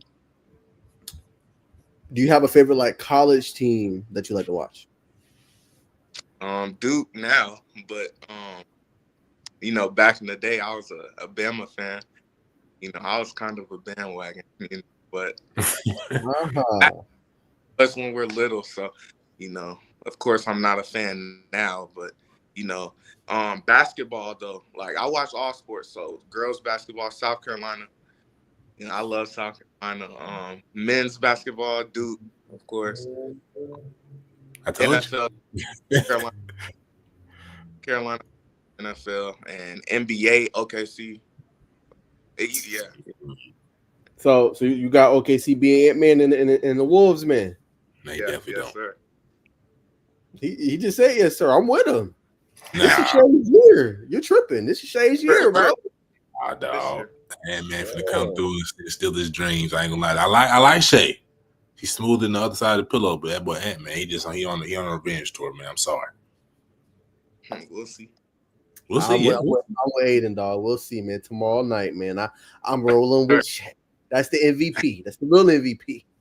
Hey, you'll win MVP, but you won't win the Finals MVP. We'll see. Right. Hey, I'll tell you this, though. I'll tell you this. The winner of that series wins the finals. Fact. Yeah, I was just in yes. Yeah. It was like Ohio Ohio State and Texas. Like the winner of that is gonna win. Like, yeah. Agreed. Yeah. Who going back to college, who do you think is like the sleeper team this year in football? College football. Duke, obviously I'm gonna say Duke for sure. Another sleeper. I'll say South Carolina. People sleep on them. Clemson too.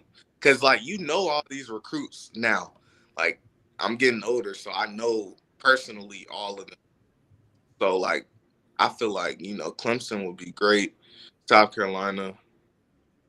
Anybody else? I know I'm forgetting somebody. Yeah, that's all I got on my mind right now. As you notice, Becky, he liked them Carolina schools. Carolina, South Carolina. Did you peep that? He liked the Carolina schools. I peep for sure. Yeah. He ain't slick. Yeah, he thought he was just gonna walk past that. We gonna say nothing. Nah, we peeped. Exactly. And he slick. He didn't bring up the check. I caught that, brother. I know they ACC. Ohio State. Yeah, people sleep on Julian Sand. I'm telling you, he's a sleeper. And Florida too. No, yeah. I give you Florida. That's a sleeper. Ohio State is not a sleeper, bro. They just won a chip. Yeah, but people don't think they'll win it again. People think they'll be trash. People think they don't have a quarterback. They have Tavian and Julian. I'm like, y'all see. Then that's enough in the Big Ten with Oregon and they hit us. That's what I'm saying. You'll see. I'm trying to tell you. Look. I thought you make it. Hey, brother, man, we appreciate you coming on. Unless you want to do it, I gotta give you the floor. Do you want to shout anybody out? Do you want to plug anything? The floor is yours right now. Yes, sir. I want to shout out my mom. She's right here. Like, I love her. Like, I heard God. Like, oh my God, that's my savior. No, God, I love you. Like, please, everyone that's watching, believe in God, please. Like, and then I want to shout out you guys. Y'all been like, with me day one through my journey. Y'all been shouting me out, trying to help me, and it's paying off now. So I appreciate you guys for real, y'all. I'm telling y'all kids get with them. I'm telling you, they'll get you right. And Coach Bill too, and Dwight Johnson, and then of course the whole coaching staff at Gainesville and my teammates. But yeah, 100%. Great answer, brother. What you give my dudes for Mother's Day, man? I know you got something big. Question. Yeah, a card, and we hung out and stuff. We cooked together and stuff. So yeah. Wait. Hold on, man. Hold on, man. A card and you ain't getting no flowers. Don't do it like that. No, you gotta give my Duke flowers, dog. Come on, man. Flowers be $3 to $10, dog. Come on, man. You can get my Duke some flowers, man. Tripping. I know, yeah. That's my fault. I will next year. Yeah, see, I'm gonna be on you, Aiden. You gotta lock in, man. You gotta lock in. Mama be sacrificed. You gotta give Mama some nice flowers, man. I got you. Yeah, that's my fault. I'm sorry. I know I'm giving that look right now, but you know what I'm saying? We gonna send you off tomorrow. We're gonna throw you back in that fire, man. But brother, we are humbly and we I'm saying wholeheartedly, we appreciate you coming on the show, taking time out of your busy schedule. We know you're studying for big finals coming up. So thank you, sir. Continue to do great things, man. Continue to keep high energy, and we'll definitely be tapped in with you throughout the season, my friend. Yes, sir. Thank y'all.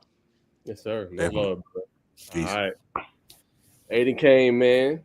All three of them, y'all heard what they said, man. Keep God first. All three of them said the same thing, God man. first. I don't tell you something.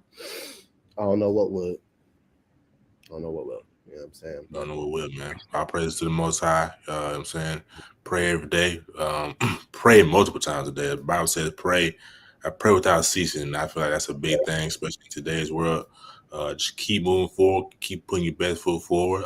Keep good brothers around you. I don't mean just soft brothers. Keep a den of wolves around you because you're going to need that just for anybody. You know what I'm saying? If you're a lady, you know what I'm saying? I don't know what lady wolves are called, but we'll say lionesses for female lions. But just keep some dogs around you. That's gonna be big. But I'm throw it back to you, brother. You know what I'm saying? This is your show to close us out. For sure, man. So look, we got two more topics, and I'm gonna let you ride, bro. Oh, I'm sorry. No, you good, but I'm about to wrap it. We did like 3 interviews, so I just wanted us to just talk about just a little bit of the Lovejoy versus Jonesboro game. Yeah, a defensive obviously battle, but just what was your biggest takeaway there, real quick?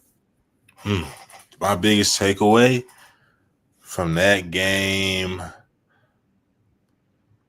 man. I mean, I got there in the second half. My biggest takeaway, I'm sure you're gonna say the same thing, was just Lovejoy's ability to run the ball, kind of slicing through that Jonesboro defense. I know they didn't have everybody there, but when I got there, they ran the ball 15 yards a pop for that time. And in spring, I don't put too much stock in the spring, but I like to see how just everybody's moving, kind of talk to coaches, got to get their thoughts, feel out process. But that was definitely my biggest takeaway. But I did, and also John Tavis Wyman, he had a big catch I saw in the highlights. I'm gonna end up watching the Wheat Ball clips as well as I can't remember my guy's name that does film as well. Jeremiah just posted it, but I'm not gonna hold y'all up. But I'm gonna rewatch the clips. But John Tavis did have a big catch in that first half, so if he can be dynamic for the Jonesboro Cardinals, it's gonna be hell to pay. There you have it. For me, yeah, like you said, for Lovejoy, I think they're gonna be a more well-rounded team this year. I feel like they can run the football. They got some guys, obviously Caleb Carson. You look at Tim. You look at obviously Chad Fairchild. They feel like a more complete team. You know what I'm saying, this year compared to maybe years past. Your Coach Carson, head coach, does a phenomenal job. I think they will be a team that could probably stick up on some people this year. Yes. And the physicality they got, guys on both sides of the ball. Lovejoy is going to be a team to watch, I think, this year, obviously, in the 4A. For Jonesboro, I think with Frank Jackson, his emergence this year is going to Frank Jackson, with his emergence this year, he's going to surprise a lot of folks, especially. But my biggest thing was you have Frank on one side and Jontavius on another. So at that point, you got to give defenses a choice of who you're going to stop. And then you can pound the rock with a Lucius Murray and the running backs that they have. That could potentially make them potent and dangerous. And then you got 2 really big offensive tackles as well. So I feel like offensively, it'll culminate and come together. They'll be just fine. My only concern is just defensively, will the linebackers and maybe that interior of that defensive line be ready to go? I know Jeremiah Collier will be fine. He'll create pressure. But they don't have somebody to swallow up and eat up space and like Jeremiah Tickett like they had last year. So will they have a guy that can eat up that space and take away those running lanes? Because Cortez is elite. Jontavius is elite. But that's a lot of extra safety for 12 to 15 games to come consistently down in the box and make plays. He's more than capable, but from a physicality standpoint, Cortez does a lot. So I'm curious to see if they will, have those linebackers to be ready to go. Obviously the game. But like I said, you don't put much stock in the screen, but at the same time, that's something I'm gonna be watching for, to say the least. But that is my biggest takeaway, obviously, from the games, to say the least. All right, last topic. Thank you. No, go. I'm sorry. You got to squint. I thought I saw a comment or something. Nah. Last one, brother. We'll go ahead and wrap up the show, man. Notable college football week 1 and week 0 matchups, man. Just we don't got to go through every one, but just what matchups have kind of caught your eye that you're just excited to see, obviously out of this slate? Well, first it would have been well. First and foremost, man. I mean, I think everybody would say the same thing or most is that Georgia Tech Colorado game. Georgia Tech coming in riding high. Haynes King. We saw the type of transfer class they had coming in, as well as the upperclassmen and underclassmen that's coming in. Is making that push for the starter positions. That's going to be box office. That's going to be that's going to be a big game for recruiting battle as well. So you got Dorian Barney, someone who's got offers from both of these schools. So that's going to be big. And the second one is Syracuse, Tennessee for me. I know Tennessee they got a solid quarterback transfer in, but he's new, so there's definitely a question mark for me there. Can he be serviceable? Can he keep that ship steady? Syracuse, in my opinion, another sleeper team in college football. I like Coach Fran Brown, man. Despite him being kind of controversial at times, he's got that dog. He's got that similar to Coach Key. You know what I'm saying? He doesn't rub everybody the right way. You know what I'm saying? But we like guys who got that grit to them. You definitely love them. I love both of those coaches, just their mentality. So that's a game for me. And I'm gonna say that Death Valley game. I don't know if it's in Death Valley of South Carolina, South Carolina, or Death Valley of LSU, but that's a game to watch for sure. Zach Clemson, Death Valley. Who you got, brother? Yeah, I say the same. I think you nailed it. Syracuse, Tennessee is going to be an interesting game. Who's going to be QB1? Right? Will it be a George McIntyre? Will it be the guy they got from UCLA, Joey Aguilar? Will it be we said George McIntyre? Will it be Jake Merklinger? Who's going to emerge? Right? What will the new era of Tennessee look like outside of Nico? Because Nico had a pretty good to decent season. Can they have more that can emerge there? So that's going to be interesting, to say the least, in my humble opinion. Right? Then you got Georgia Tech, Colorado. That's a nightcap on Friday. You got the exclusive window on ESPN. If that doesn't tell you as a recruit, or that doesn't tell you that your team is rising, I don't know what will. Because why would ESPN go out of their way to put that game exclusively? Game that was on Saturday, exclusively into a Friday night window at 8 p.m. That's the only game that's going to be on. That says a lot about the brand, not only of Colorado and obviously Coach Prime and what they're doing without Shador, without Travis Hunter, Caden Salter, or Juju Lewis, who will emerge, but also for Georgia Tech and what they're doing as well. If they get in the primetime slot, that says a lot. So I'm interested to see that game as well. I like you said, I think the game of the week probably has to be LSU Clemson. You know what I'm saying? Garrett Nussmeier coming back for his final year. Les Miles, who's going to be the receivers that emerge this year. Rest in peace to him. But Kyron Lacey was phenomenal that week one when they went up against USC. That was like must-watch TV on that Monday night. I remember that game vividly. That game was off the charts, right? So, who's going to emerge kind of there? And then you got Virginia Tech, South Carolina. That'll be an interesting one. Can South Carolina, can they have a better start to the season? Yes, because Virginia Tech, you've struggled and struggled and struggled, right? You've always had this hype always up under you. And then if you're South Carolina, can you avoid the slow start? Can you avoid it? They're like my Bengals. They always want to heat up in the middle to late in the season. This is the year you got to do it. Send a statement by beating an inferior opponent and come out and hit them in the mouth. That is the game you got to watch for. And then obviously Notre Dame versus Miami, right? The runner-up from last year, Marcus Freeman. We know the brand of Notre Dame. We know they're physical. They want to run the ball. QB1. How would that look? They lost one of their guys already. That was supposed to be the preemptive starter. And then Miami, the Carson Beck show, right? That's going to give us a good look into what this season is going to be. I don't care what nobody say. Nobody say. If you can go in and you can put it on Notre Dame in that defense, then Miami and my team has a chance to be good. If you struggle, Lord, we in for a long year. I'll leave it at that. I know. I was gonna say that game too, but I know you're a Hurricanes fan. I definitely want to leave that breakdown for you, but can't. And I think Carson Beck. I think the world. The troubles have hit Carson Beck in the face. Lost his lady. I think best thing for him. Got his car kind of. Something happened with his vehicle. So hitting adversity. You know what I'm saying? The best things happen to a human being when they hit adversity. How you going to respond? I talked to a lot of coaches. They was like, I'm just ready to get the guys in the summer. I'm saying ready to see how they kind of bond, ready to see how they gel, they go through adversity, how they come, rise up against it. So he's already hit it. You know what I'm saying? Get ready they're hitting, or they went through a spring kind of workouts, and now they're kind of in the thick of things. Now the pass is coming on. You know what I'm saying? I watched your interview with Jeremy Hecklinski, great interview.